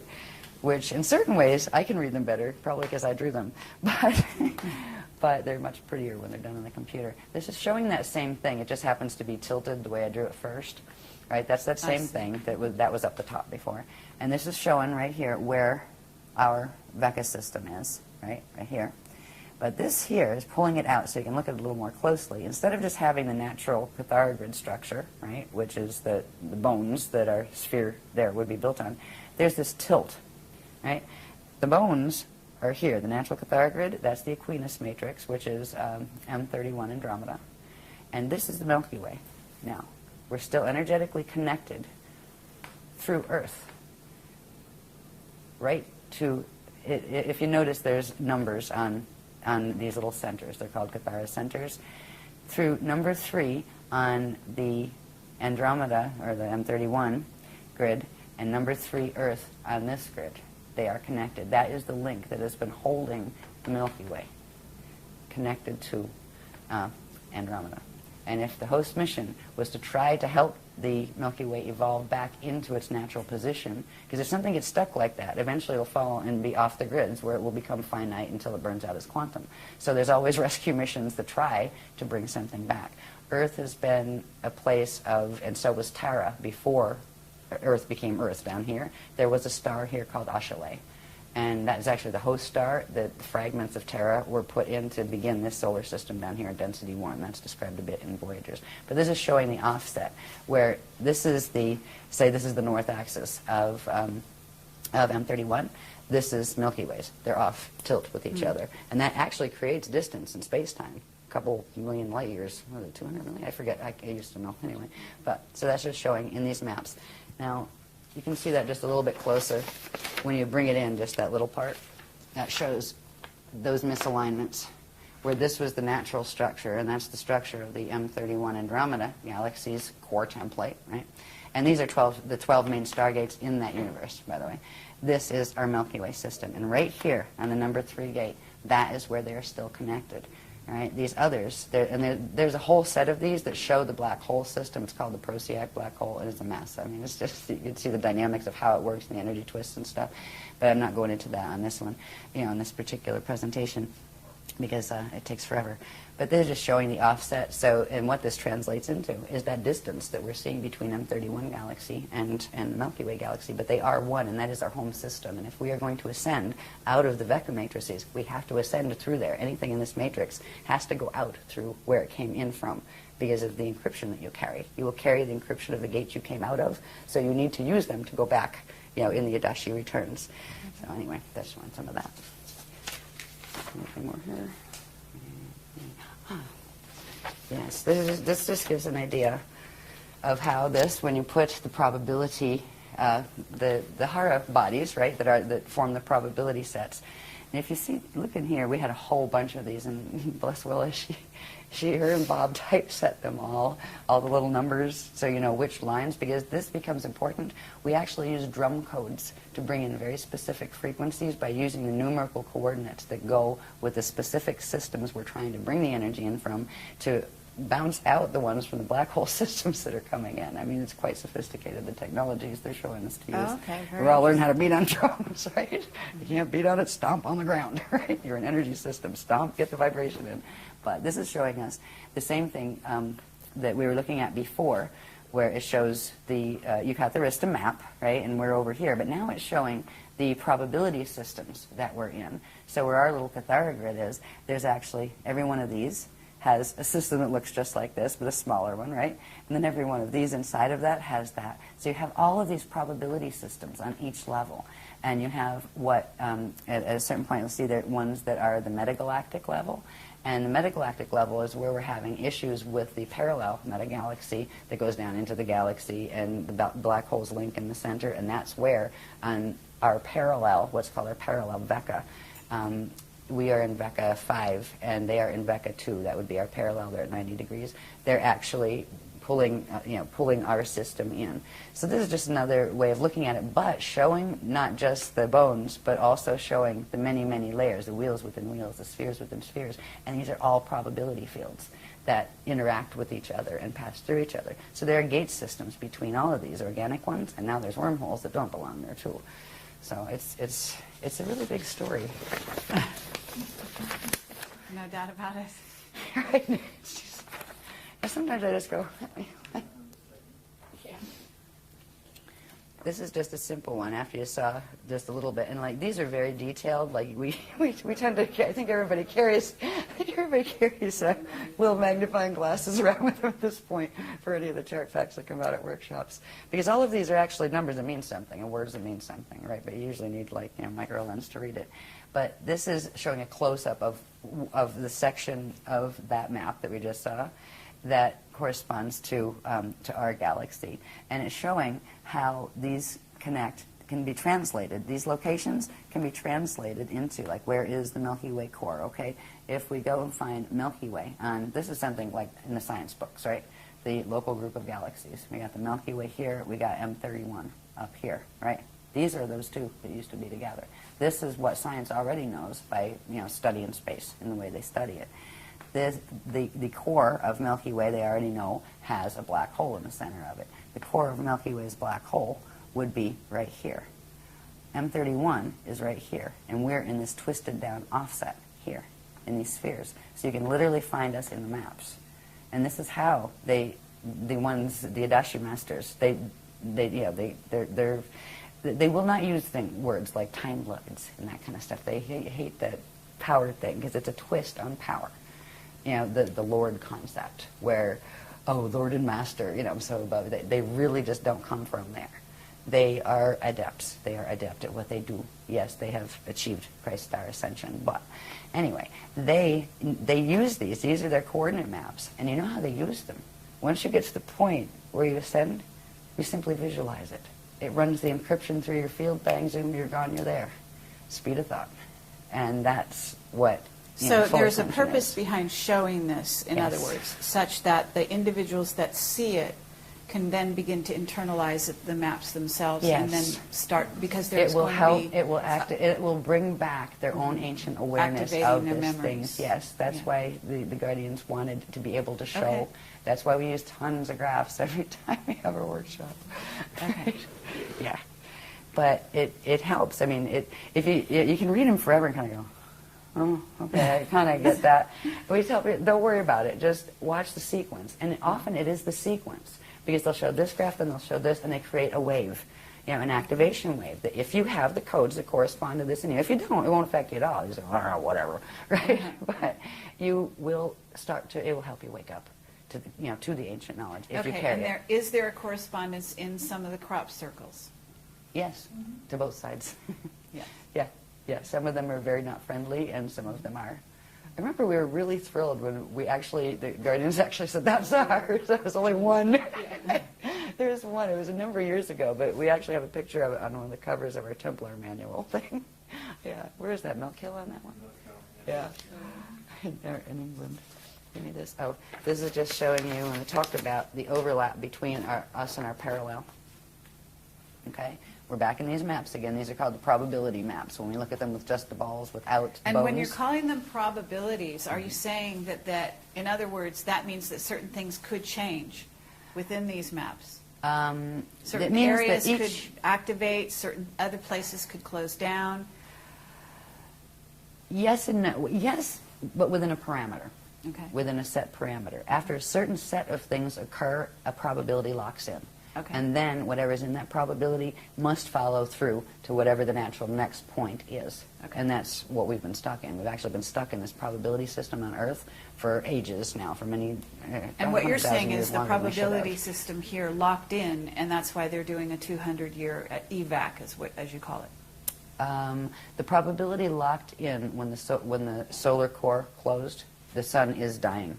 All right, and that is going to start at some point create, red pulse, which is a vapor wave that takes out any life on the planet. And when that event happened, that is something that you can't go backward from. All right, so you are locked into that probability, and then there are various versions of what you might see, but certain things are going to happen, period. And you can't change them no matter how much you push out and visualize it, right? Or no matter how many people you get together to do a world peace meditation, right? Because we try to do those too, right, to help the grids. Yeah, so we did lock into that probability, and in when the solar gate things happened. The fact is, in I'd our also system, like to talk about why or how that happened, that the sun did end up in that place, locked in. But we don't need to digress right here, but just for It'll future. probably get me in trouble if I answer that one fully. But don't I always anyway? There's a group of, there are a bunch of different, it's not just Zetas we're talking about. The Zetas are the little guys on the block. Don't even worry about them at this point. There's a group called the Thetans, and they also run a very popular movement on the planet. And there's another group called the Borgia. They are from the parallel Akasha, part of the black hole system. They have been trying to get control of the grids here. Everybody's fighting over the Death Star Merkaba, because it's here and it can be activated. So you're now saying there's a bunch of these- systems that are fighting over this, right? Well, they actually tried to activate what's called the Mica Mecha complex.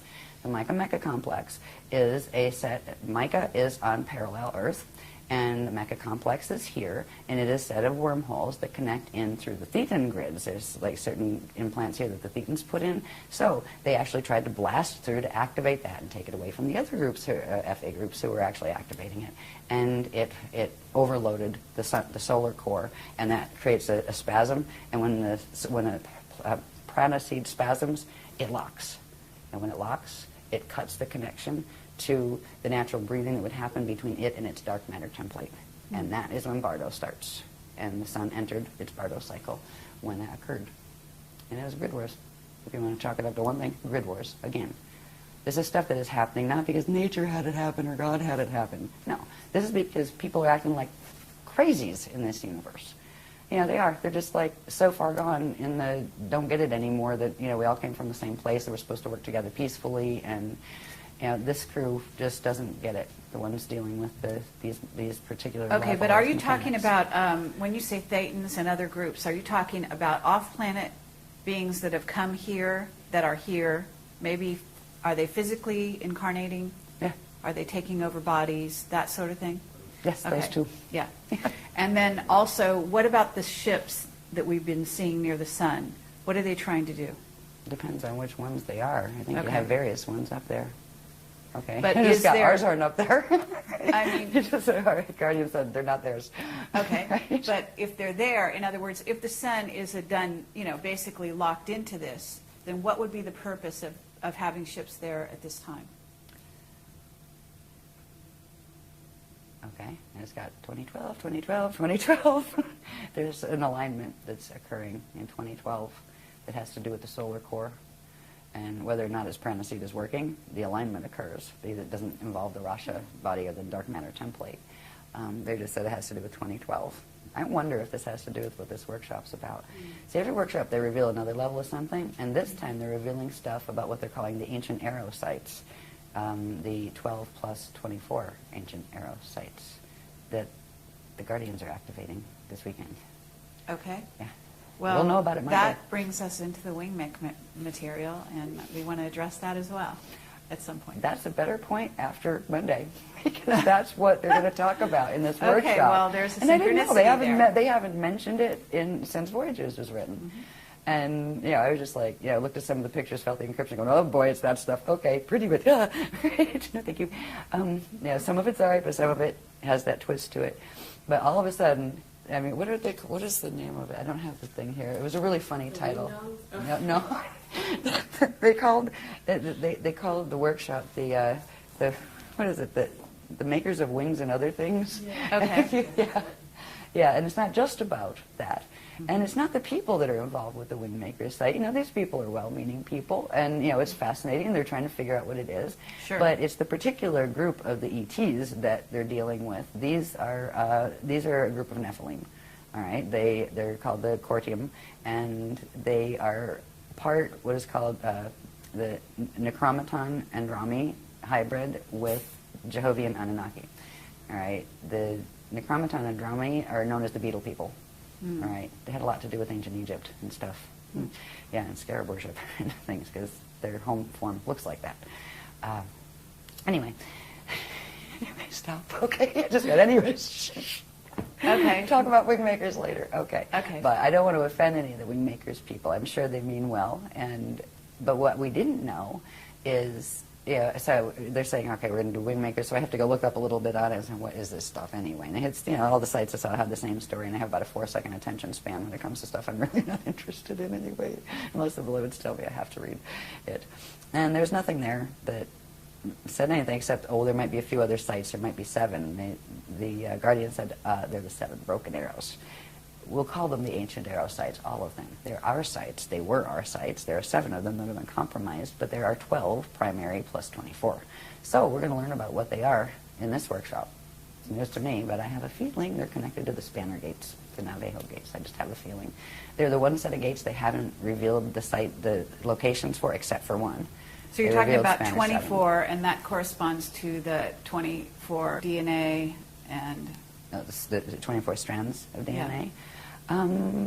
They use 12s and 24s a lot in things like Stargate configurations and that kind of thing. Usually there's primarily 12, and then there's various other increments of 12. And we have to find out what the 24 other sites are. So it's Okay. like, here we go again. I'm one of the people that really enjoys going to workshops because I like what I learn. Because I don't know the information before I go. I don't know if you know this about the presentations. No, I didn't. I'm lucky if I get an itinerary. I've Oh. walked into workshops and gone, well, it's the orientation night. Hello, everybody. Thank you for being here. It's one of those mystery workshops. Don't know what it's about yet. I don't even have an itinerary. So right? you get downloads during the workshop? All during, yeah. Okay. And And how then I do go you down and remember present it them. all? It comes through on a wave, and some And of it they sticks. record it? Some of it sticks. Okay. And diagrams. diagrams, many diagrams. Okay. Interesting. All right. Yeah. Very good. Yeah, but it comes through live. It's Okay, always live. we're down to 3 minutes, believe Again? it or not. I don't know what happened at this hour. I could probably but- talk forever. Yeah. Okay.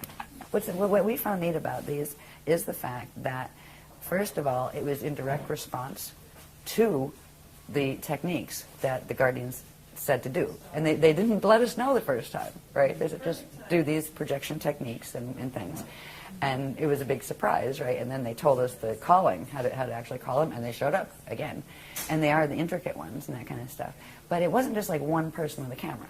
This was like a whole bunch of different people, some of them the first time at a workshop, you know, saying, do I want to go to workshops or not, you know, getting orb pictures. And it was just like one of those little gifts, you know, from the universe kind of thing. You go, cool, we got orbs. We never looked for orbs. They found us. But now it's becoming important because we're learning a lot more about the orbs and what it means in relation to what needs to be done for 2012. Okay. You know, they're teaching us how to become orb whisperers, as they say. And it's hilarious because, like, when we're doing the dancing and drumming circles, you'll see how people be like, you know, dancing and stuff, and there'll be orbs like dancing up on their fingers and That's stuff. lovely. Yeah. This diagram was it's a close-up of a certain section of the maps that we showed you before that plug into the, you know, pictures that science draws of the galaxy and that kind of thing. It's showing our Milky Way system and the M31 that we're a part of in our probability set in our Vecca. And over here is the parallel Vecca. And over in this parallel Vecca, there is a cluster of fall systems. That is the black hole system called the alpha black hole system. They've created, as you can see, these probability fields, these balls within balls, overlap each other, right? And in part of their natural configuration, that there is an overlap between them. Well, what the alpha system is doing in the parallel universe is using the Metatronic Atlantean Death Star Merkaba technology to reverse. If you reverse certain currents using that technology, you can harness a certain part of the field next to you and drag it into your system, and that is what they're trying to do. This place in between here, normally they would just be normal pass-throughs, but this one is all convoluted with all sorts of implant structures that are wormhole structures. They refer to this as the dragon's eye. The word dragon comes in, actually, not because of big winged creatures, but there was a race that got involved with all of this very, very far back in time called the Dragoon. And the Dragoon races took sides over which sides of the fallen ones they were going to side with, and the Dragoon races ended up with some of theirs fallen, trying to help the others, and then you ended up with ones that wanted them all exterminated, ones that wanted just the one side exterminated, ones that just wanted the other. So the dragon races are actually the Dragoon race line. It is a reptilian-based race line, reptilian crossed with what are called equerry. And equerry are a group of the ones that originally were called aquery before they fell. The aquery are from the Aquarian matrix that are the hosters, the ones that are helping here. Some of them incarnated into the falling matrices to try to assist, and a group of them had, this is ancient, way like, you know, a couple billion years ago, they got ensnared in one of the fallen angelic dramas, and they ended up falling, meaning they ended up in a fall system and they lost their ascension codes. And the distinction with them is they became the equerry, where they use the E instead of the A on the front. And do they have a memory? Will they have a memory of when they weren't fallen?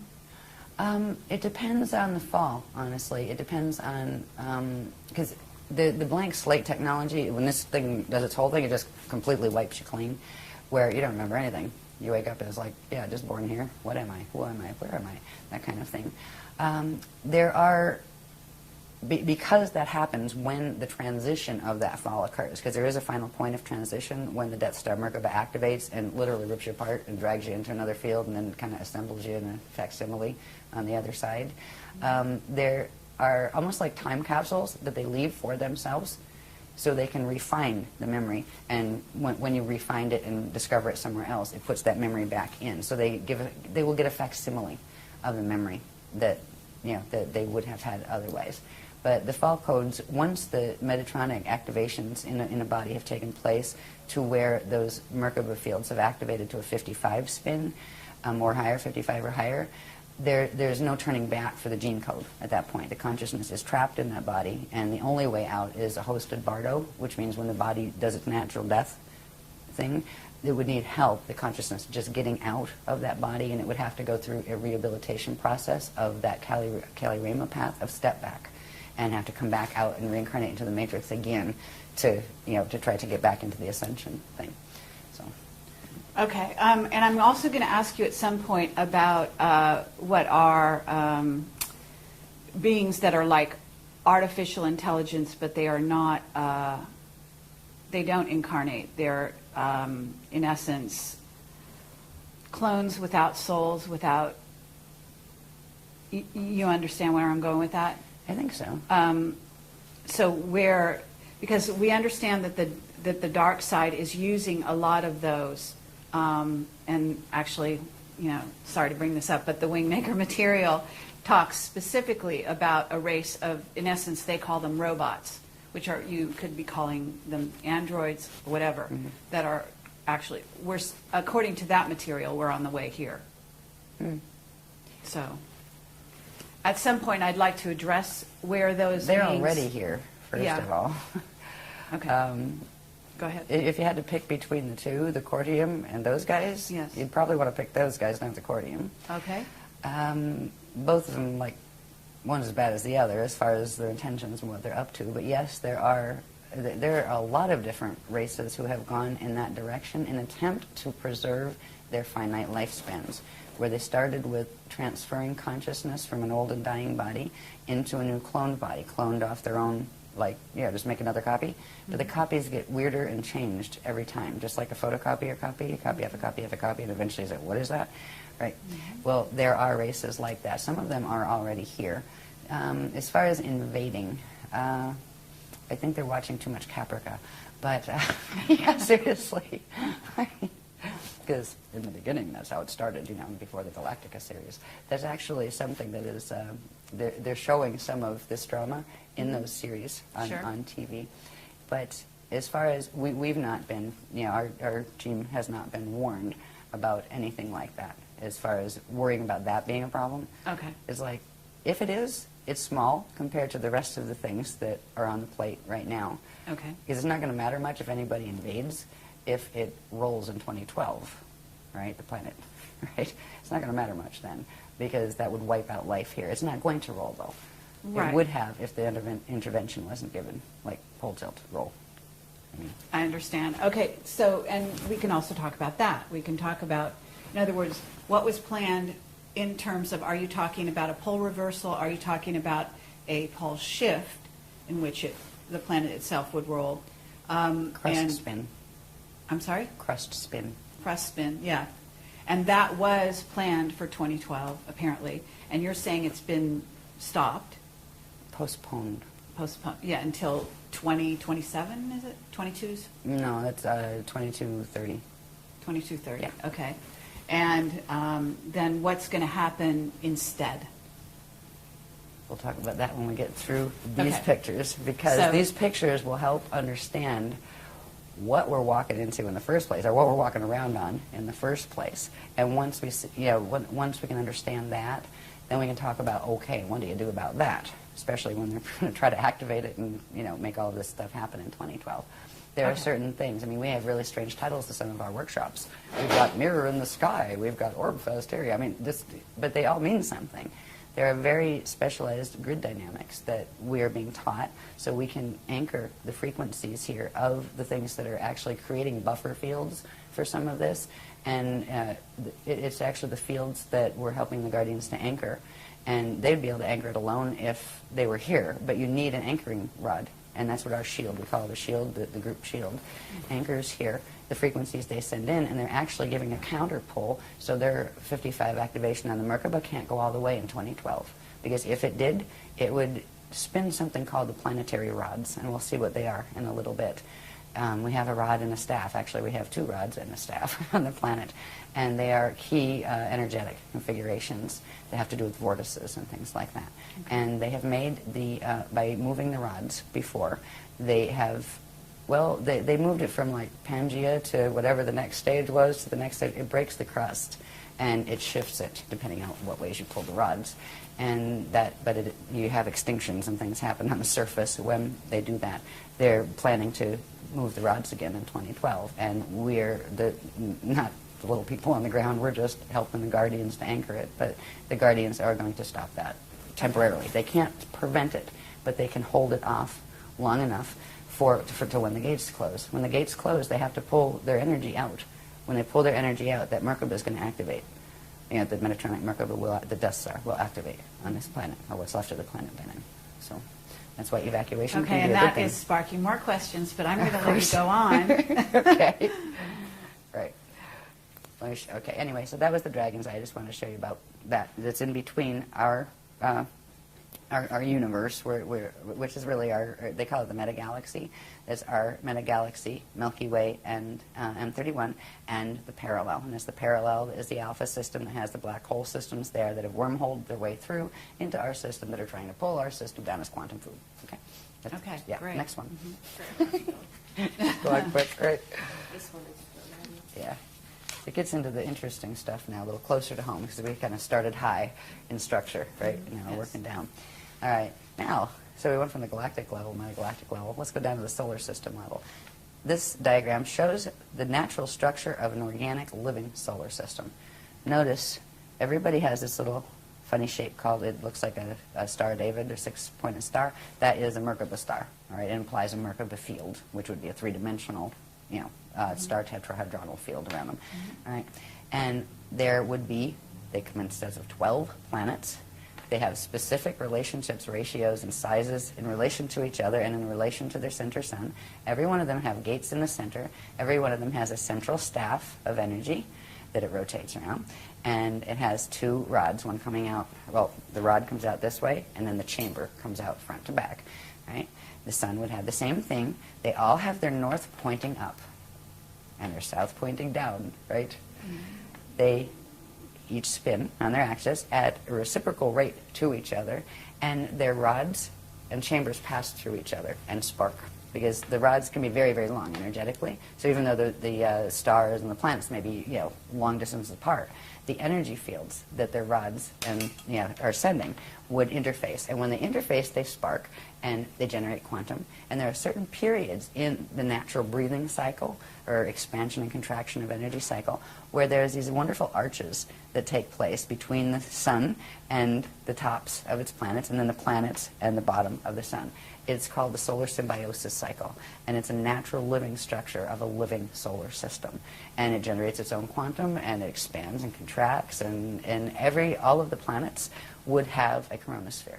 They would look like stars. That doesn't mean you couldn't live under the coronosphere, but from the outside they would look like stars. Mm-hmm. And our system started out this way after the fall from Tara. It was actually taken, the remnants of Tara were taken back in through that Kali-Rama step back and reseeded, brought back out down in density 1 as this solar system. So that's how we did the fall from Tara. They actually pulled us back in through the Kali-Rama path and pull us, rebirth this system back out. And it was rebirthed back out in its natural configuration. So that is a natural solar system, and that's what we used to be. Next one. In a natural solar system. Sorry. This is just showing, for instance, with each planet, the natural solar system, you'd have the solar rod, right? And this one would have, it's not shown on this diagram, but you'd have the rod of the planet, and they would exchange energy together, and there would be energy arching through the planet, and there would be energy arching up and down here. There's another diagram that shows it a little better. But this would be, notice the north axis would be the same. There wouldn't be an ecliptic, because the north axis on both planet and sun would be pointing up in the same direction. That means, now, there's something called the planetary shield, that it's an invisible a platform of energy, that is a deflection field that actually forms from the planet spinning, and it's part of the actual Merkaba structure, and it goes horizontal to whatever the vertical is. So you would have this one horizontal. It would be the same horizontal as this one, where they would just be spinning in the same plane. That allows for the natural energy circulation and exchange that's supposed to take place in a living system. I don't know if you've probably looked at places scientific representation of our system. It doesn't look anything like that. I think it's Uranus is on its side, where it literally rotates on its side. Now, when it's a living system, this would be the natural organic electromagnetic energy flow around a planet.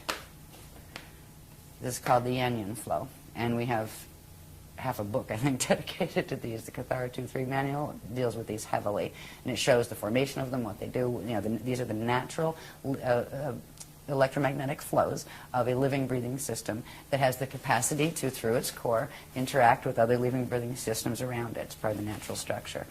Now, this looks nothing like the electromagnetic fields we have around our planet right now, our magnetosphere and those things. All right, there's a reason, and we'll see that in a minute. When a planet's doing what it's supposed to and a solar system's doing what it's supposed to, it goes through periods where it actually, the whole system will disappear because the two Hara bodies that its vector is, you know, or it's manifesting within, will pull into the center, recharge, and come back out again. When they recharge, the planets and the whole solar system will go into this configuration of light body, spirit body structure. It's called the chariot of fire. And it's literally part of the ascension vehicle. It's not the whole thing, but that's showing some of the dynamics involved in it. Now, we used to be an ascension system. Notice in the chariot of fire, there is that Merkabah structure again. Now, this is just a simple Merkabah structure. It's a biveka, which means it has one cone going down and one cone coming up. There's much more complex structures. But this would be the natural kind of thing that if this was a living, breathing system, and same with the galaxy would have the same type of interaction. The galaxy does not have its galactic plane is tilted. Things are tilted all over the place in the galactic plane, and our solar system is in the same position. The natural ones have these configurations. The flat plane, the solar symbiosis arches, with the breathing between them, the ability to go into chariot of fire state. This little diagram here that's on the Cathara grid shape, right, that core template shape, it has, at 45 degrees, it has two of its petals. We call this the lotus, right? These are lotus flows, the core flows, and they allow for actually movement of, on these flows, you have a series of spheres, actually, and it allows for the movement of the spheres, so they spark, they generate quantum, and then they open up again. So it's a self-generating system. It's a perpetual motion, continually living system. All right, here again are the Yanyan flows, the natural ones, the natural Merkabic structure with a straight shield, deflection shield, and natural Merkabah. So that's what it's supposed to look like. And let's go back to the solar system level. And this is a bit messy because I never had this one typeset, but at the moment, this is our solar system.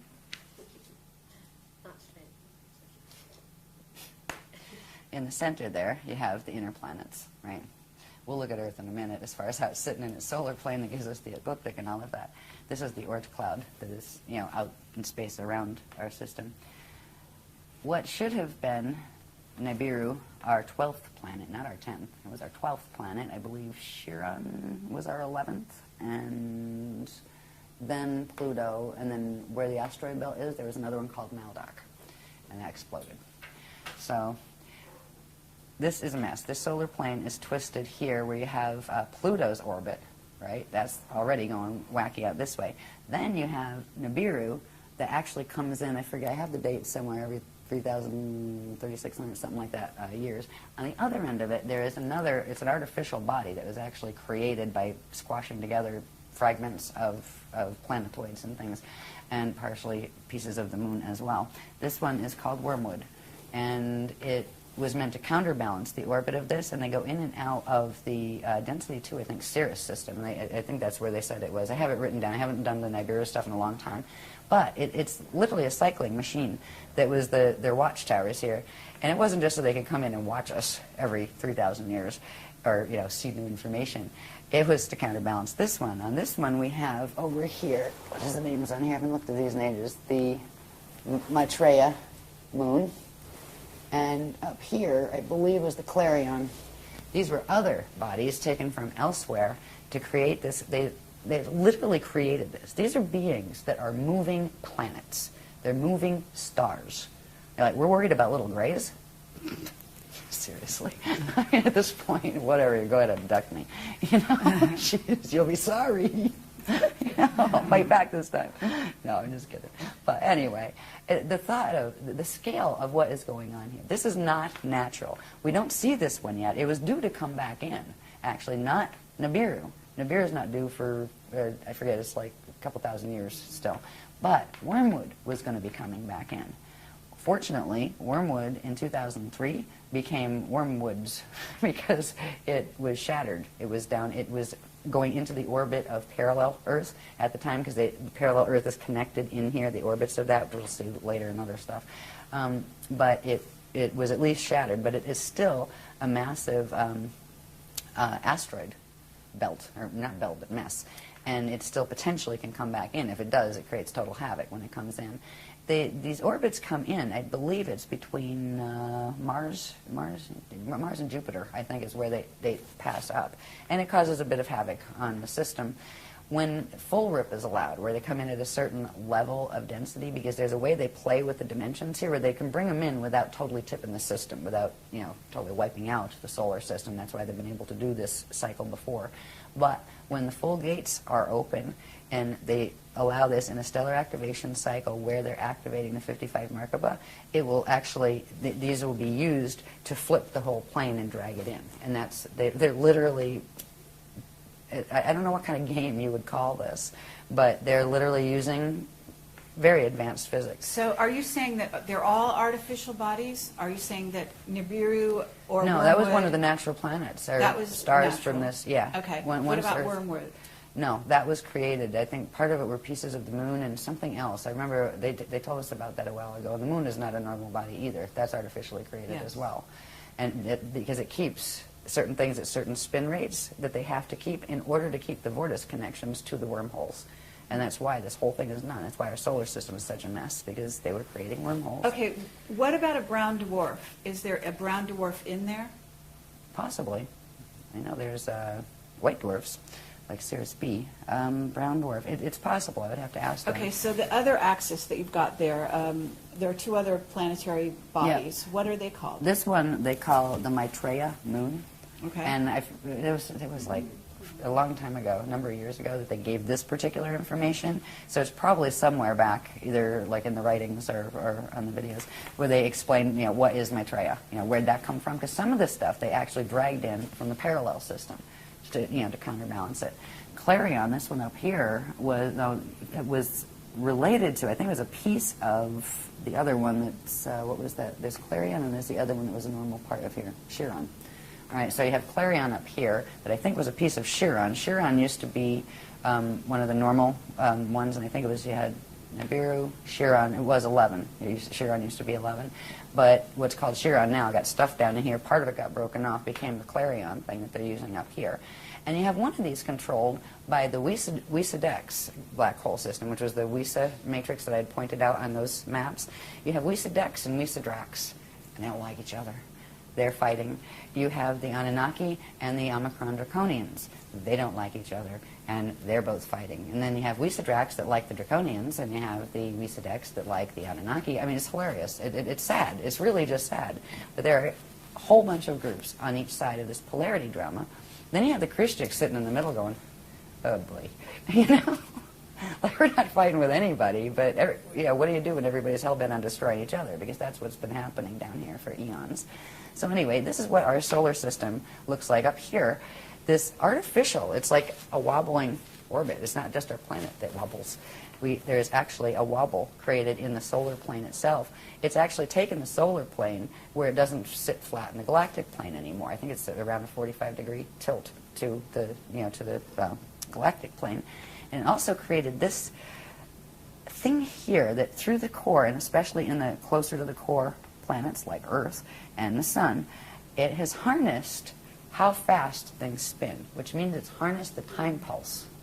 So through this device, they have been able to progressively get control over how fast things spin, so they can synchronize the spins of things over here with the things that they're trying to merge them with on the parallel side. It's a bizarre and fascinating and horrifically morbid technology, this Death Star technology. Now, what that creates on a planetary level, when we look at our poor little Earth sitting in the middle of this, and it's not just that this has happened on the solar level. They've also put the same type of mechanisms in the planetary core and in the Stargate systems here to create the same effect, to plug our planet into that whole system. They've done it on the other planets too, the ones that don't have anything that has its axis that's not tilted the same as the Sun. is either in its normal place and the sun got tilted, which is part of the case here, or it's not in its right place, because they should all be sitting on a natural, vertical and horizontal plane with each other. This is what we have right now.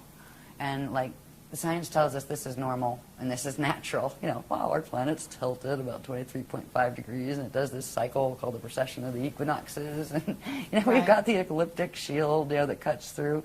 The sun's shield is here and ours, comes here. This is totally twisted.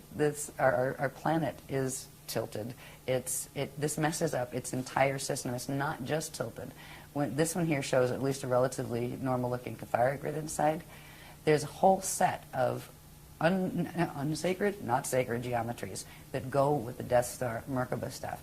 It has to do with the shapes of the flows, where before we had I talked about those, the arms the petals that stood out like this, and they're at 45-degree angles, and they phase and spark and generate quantum, right? There's another one that has them pulled down like this, where they look much more like a flower. We call it the daisy of death, or the bloom of doom, but they're phase locked, where they can't phase, and that means it can't generate quantum. It means it's a planet that is dying because it can't breathe.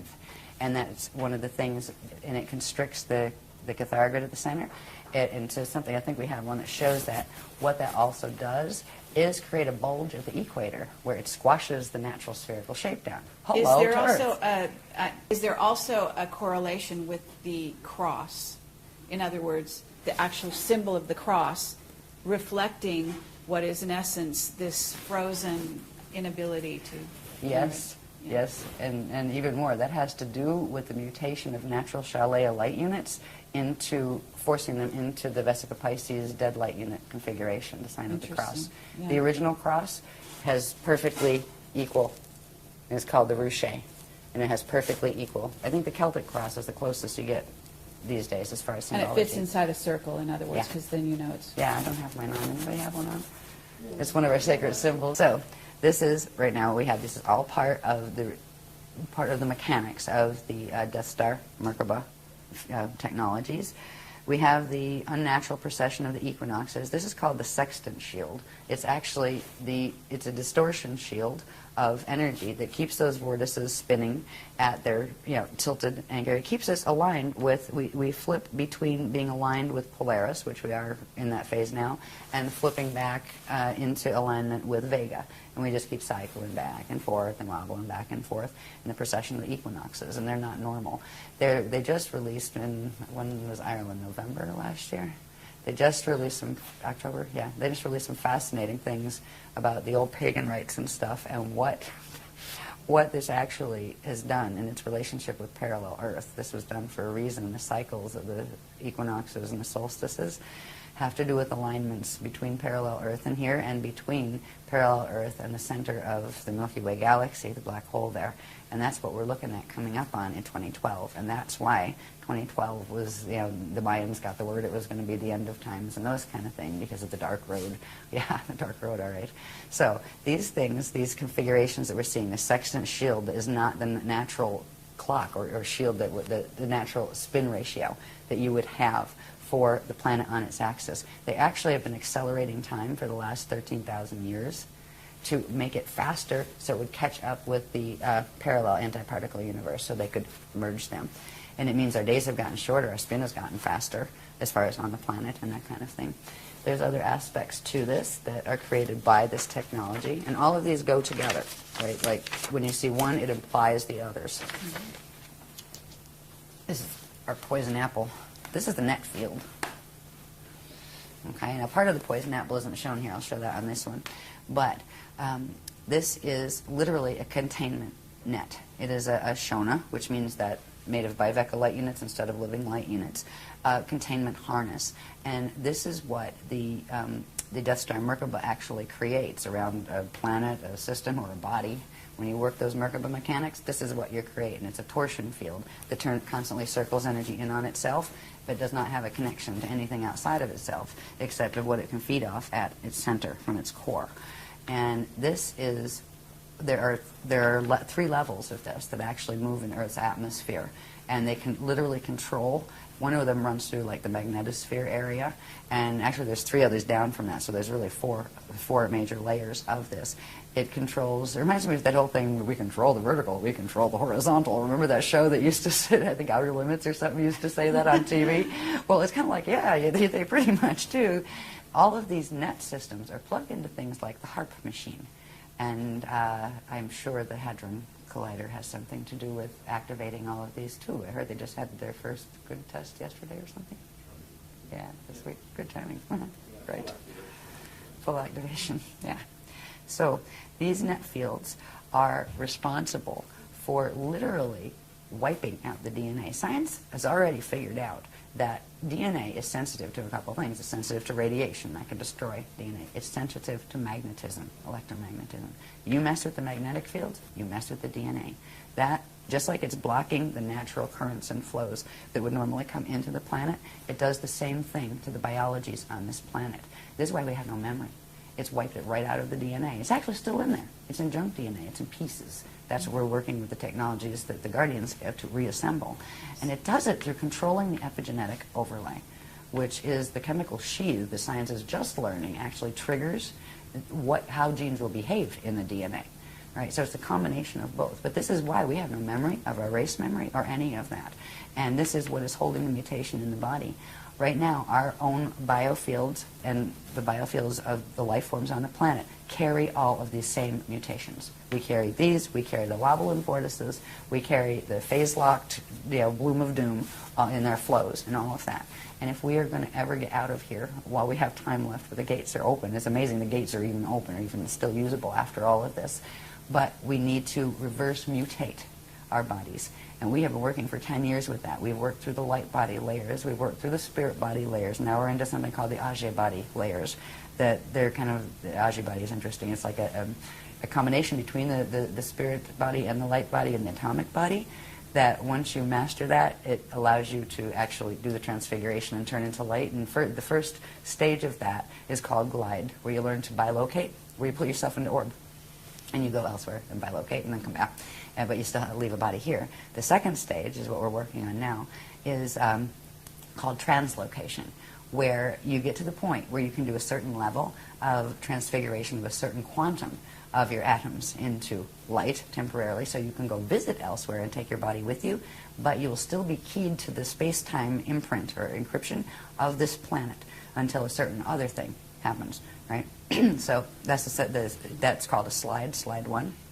The third thing is called slide 2, or span. That's called where you learn how to not just translocate, where you're going to visiting and then come back, but transmigrate, where you actually can be free and you do not have to come back here, you don't have to incarnate back here. That has to do with releasing something called the Vibhati cell.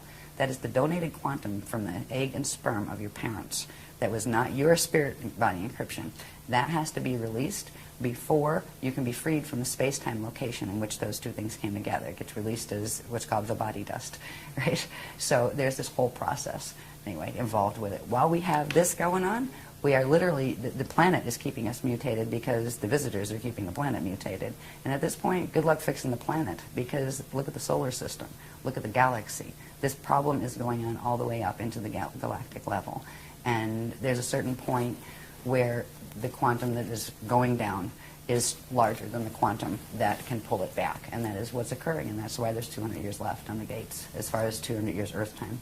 Okay, but isn't it true that the planet is a being? Yes. And also is going to be able to escape this? It chose the path of Kali Rama, which is the step-back path. Right? So Instead it's of the going path to of fall. implode and then re-emerge. Yeah. It'll go back into that middle density that happens to be called the edons. Out here, the density, remember when we, I don't have one really, yeah, I do. On this graph, let me get my stickies off there too. When we have the Hara bodies, right? And we had the core, the inner, the middle, and the outer domains. They each have names. This outer domain area where we are now, where we're experiencing the Kali Yuga, that is called a radon, right? And this one is called an edon. And then this one, the inner one, is called an adon. And the core is called, what is it called? I can't even remember. It's been so long since I taught this. It's the core. Leave it at the core. But anyway, you've got the dawns, right? So this is the Garden of Eden, right? It's the step back to where it is instant and pure. When you do the step back, it clears anything off your encryption that didn't belong there in the first place. And it's literally, they call it passing through the ring of fire in order to get back into the purity, and then you get to come back out again and try again. Or at least you get to try again. But I also have a question, was where is Tara in this equation? Because okay. All right, well, part of Tara is what we're sitting on. The solar system is part of Tara. The other part of Tara is when we look up in the sky and see Alcyone, the star Alcyone in the Pleiades cluster. All right, that is the remnant of what Tara was. So if you take Alcyone and take the quantum of this solar system here, minus the few bits that they put in that didn't belong here, that weren't from here, and you put all that quantum together, you would have had Tara. Okay, in density 2. But my understanding was there was going to be, that once there's an ascension group that's going to leave here and go to Tara. That was before the Bridgestone project failed. Oh. That failed in 2003. I see. So at this point, the Voyagers books, you would not believe what we have been moving through since that. We're on mission upgrade 44, 45. Yeah, I have a list of them somewhere. Yeah, just because it's amusing to look at. Right, where you just see, oh my God, there's been that many mission upgrades. First, there was the attempt to salvage. This is all the stuff they're trying to do before the thing happened with the sun. Once that happened, there's nothing that can be done at that point. But we still have ascension, but it's like the fly by the seat of your pants. Keep these gates open, and you've got 200 years to get anything that's going up out of here. And that's what's happening at this point. So Voyagers was written 10 years ago. Yes. Yeah. A lot has happened. Okay, so, but my mind's going too many places at once here. But if they're not going to Tara, and maybe you're getting to this, then where are they going? And are they going back to Alcyone or jumping where? Or is that, they're making up their minds? They're going home. There's a few steps to get there. M31. Oh, okay. Andromeda Galaxy. Oh. That's all where right. we're aiming back. But there's a few steps in between. The first set of steps has to do with something simply called higher Earth. We're in the lower Earth planes. There are a set of planes. They're still in predicaments. They're still connected to this mess that we've been looking at. But they're in much better shape. They're not under the net. And that's the first stage, where we go to higher Earth. Then there's a level beyond that that's still part of the Earth plane's quantum that's called median Earth. Then, if we go back to remembering when they were telling us about the history of how they seeded the Amnezję rescue mission in and created a solar system, there was a host star here that Amnezję Earth had been seeded into, and that was called Ashayana. So that will be the next stage. And from Ashayana, we'll move through there's another layer that has to do with the level of energy called the Iridanus layer that we don't really have to get into because it gets very complicated as far as different types of energy. But it's another set in between before we get to Eartha in M31. But that is where we're going. And from there, that's where originally the encryption here emerged from. From there, you can go where you want, basically. Mm-hmm. But it's a process of getting, of re-evolving back to where we can do full Christ star. Evolution on our own, because right now we're being hosted. We're being given frequency to support us in the process until we can hold that frequency ourselves. So Tara was where we were aiming until the Bridgestone project failed. And at this point in this system, since those books were written, there were intergalactic wars that were taking place here that involved what's called the Eka. And the Eka is, if you remember the maps that showed one Cathara grid and then 4 of them together with the thing at the center, right? Mm-hmm. The thing at the center is the Eka. That's a little Cathara grid, and that's like they call it, well, for Earth it would be like the inner Earth would be there and that kind of thing. It wouldn't be in here. It's actually up there. It's like a high level. That actually fell in one of these wars. Ekas can fall. The Akasha above it can't, but the Eka did. But what happened to the beings that were there? They've gone into various places. Some of them are in the state of here. They're doing evac. This whole system, the VECA system, is actually being evacuated. So going vertically, the usual way, wasn't an option anymore. That's why they had to take us from just going into harmonic Merkaba states or harmonic ascension states into transharmonic, where we could actually go through and in into the like the Edon domain. There's a space between the radon and the Edon. It's called the aurora continuum. You have to have a transharmonic Merkaba ability to be able to go through there and then come back out again someplace else. So that is the technologies they're teaching us, because vertical is not an option anymore unless you want to end up in one of the wormhole sets going on into the fall. So it's been a really rough trip since the books were written, actually. But we're all still standing, and the Guardians are still giving us the information. So I'd rather leave on a happier note, though. Okay. Before we do a break. That's okay. Well, let's keep going. It's not much happier. Okay. As far as the poison apple fields go, this one shows the shape better. Right? You have that net field around it, but see that little shape right there? Looks like an apple. Yes. That's the shape of our magnetic fields, the basic shape of our magnetic fields, even though There's they a flux crop all circle over. that looks like that. Lovely. I'm out of town. Right? This thing here, right? A lot of people are using that as their logo these days. Right. Yeah. And that is the phase-locked Ah. arcs, the can't phase. With the constricted, if you look at you can look at this more closely if you want to. You can see the difference. There's two catharogrids there. One, the artificial tree of life, which has taken the natural proportions and pulling them in, where it actually squeezes it, and that changes the shape of the sphere and gives you a bulge at the equator, like our planet has, because that is the configuration our planet has in light body right now. interesting. And this is also connected to something called Metatron's cube and something called the Fibonacci spiral. And what is this center bit right there? Yeah. In this, I'll make a little center bit. With the dark. the dark. Is that a black hole or? No, that is another one of their twisted, we call them Cathara centers, but we know that on our grids these are actually stargates, right? Right, let you take this down into the planet, and that's where you got Stargate connections, right? And these are twisted ones. So these would line up with the Stargates that interfaced with the Amnezia gates to harness the Amnezia gates. So that's just one of them here. But if you look at that, if you look at the teachings that goes with that logo, you'll be amazed to see how it fits and relate when it sits next to what eternal life creation is. All of the shapes that they've showed us how they fit together, what the processes are that they work from. They don't just say, here, there's a that. That's a sacred. Why is it a sacred? It does what? Right? They've shown how the pieces fit together, what the processes are, and then they've shown how those things, what they do to that structure.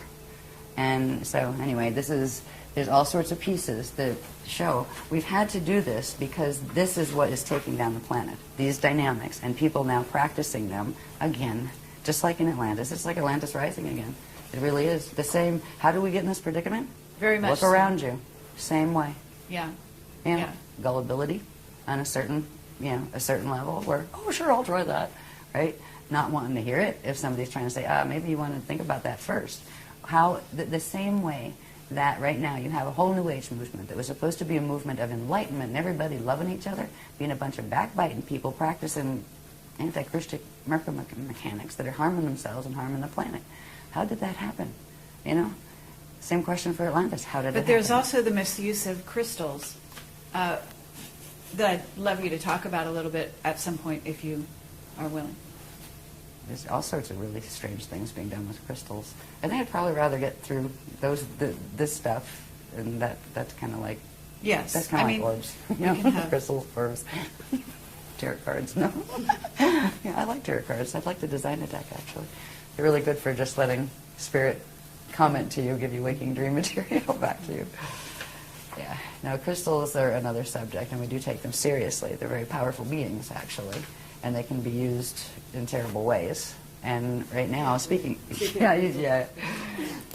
crystals, it was really funny because right around 2002, the Guardians were starting to teach us about the Nibiru and Diotic crystal bases that are here. They're subterranean crystal installments that were planted here and actually seeded from Nibiru and used to create, literally spike the grids to receive Nibiruan frequency and to receive wormhole frequencies and that kind of thing. Now, all of the crystals in the world, under our world, are like that, but some are. Right when we were being given this information, this lady appears in one of the workshops, and she says, "I've seen them. I went there." And she brought photos, and it blew my mind. Look at this.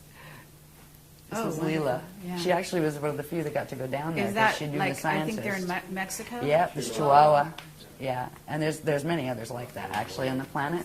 Okay. But these are one. This one was one that was seeded. It's a Niberian cluster actually. Yeah. So. But what happens to the people that go inside there, though? It must be pretty intense. Well, they don't die from the heat. Right? It's like 107 degrees. Yeah. Yeah, it's really bad. Frequency-wise, well, they were.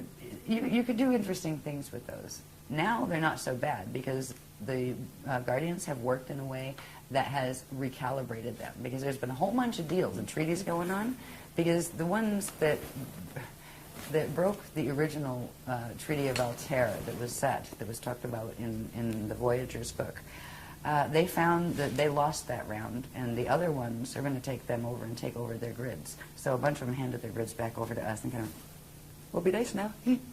Right? It kind of comes down to a split between the Anunnaki and the Dracs, right? And the Dracs, you have Omicron Draconian, you have the others, Odedicron Reptilians, and a bunch of others. And then on the Anunnaki side, you have the Tothian Anunnaki, and which are like the snake people, and you have the Jehovian Anunnaki, and a number of others. And then you have the Weeses taking sides. You have the Weesedax, the Weesedax. And what about the Syrian Anunnaki? Where do they fit in? You have they can come both Jehovian. There's some Jehovian ones, okay. and like Nibirian ones are primarily Tothian, but not all. Anunnaki tend to hang together, and then the really fancy Anunnaki gene code are the Enochians, all right, where they took both Anunnaki groups and created a master race, right, gene line. All right, so the Enochian Anunnaki, yeah, they're usually high Illuminati guys, you know, running around with 33rd degree pluses and things. But hey, it's cool. Yeah, it takes a village. Okay. Yeah. Well, we could get into more detail on that, but I guess let's move on. Should we take a break now, or do you want to go to the end? Why don't we take a break? Because Okay. I've hit that spot where we get into the planes of Earth, which gets fascinating, because this is where we get into the spherical maps and the vertical maps going up and down from the core up into the atmosphere. And we start finding out where we're going to learn to orb to, and eventually where that space is going to become physically solid as well as this space. So we'll be able to move through, and that's what our teachings are teaching us how to do. Go home. Yeah.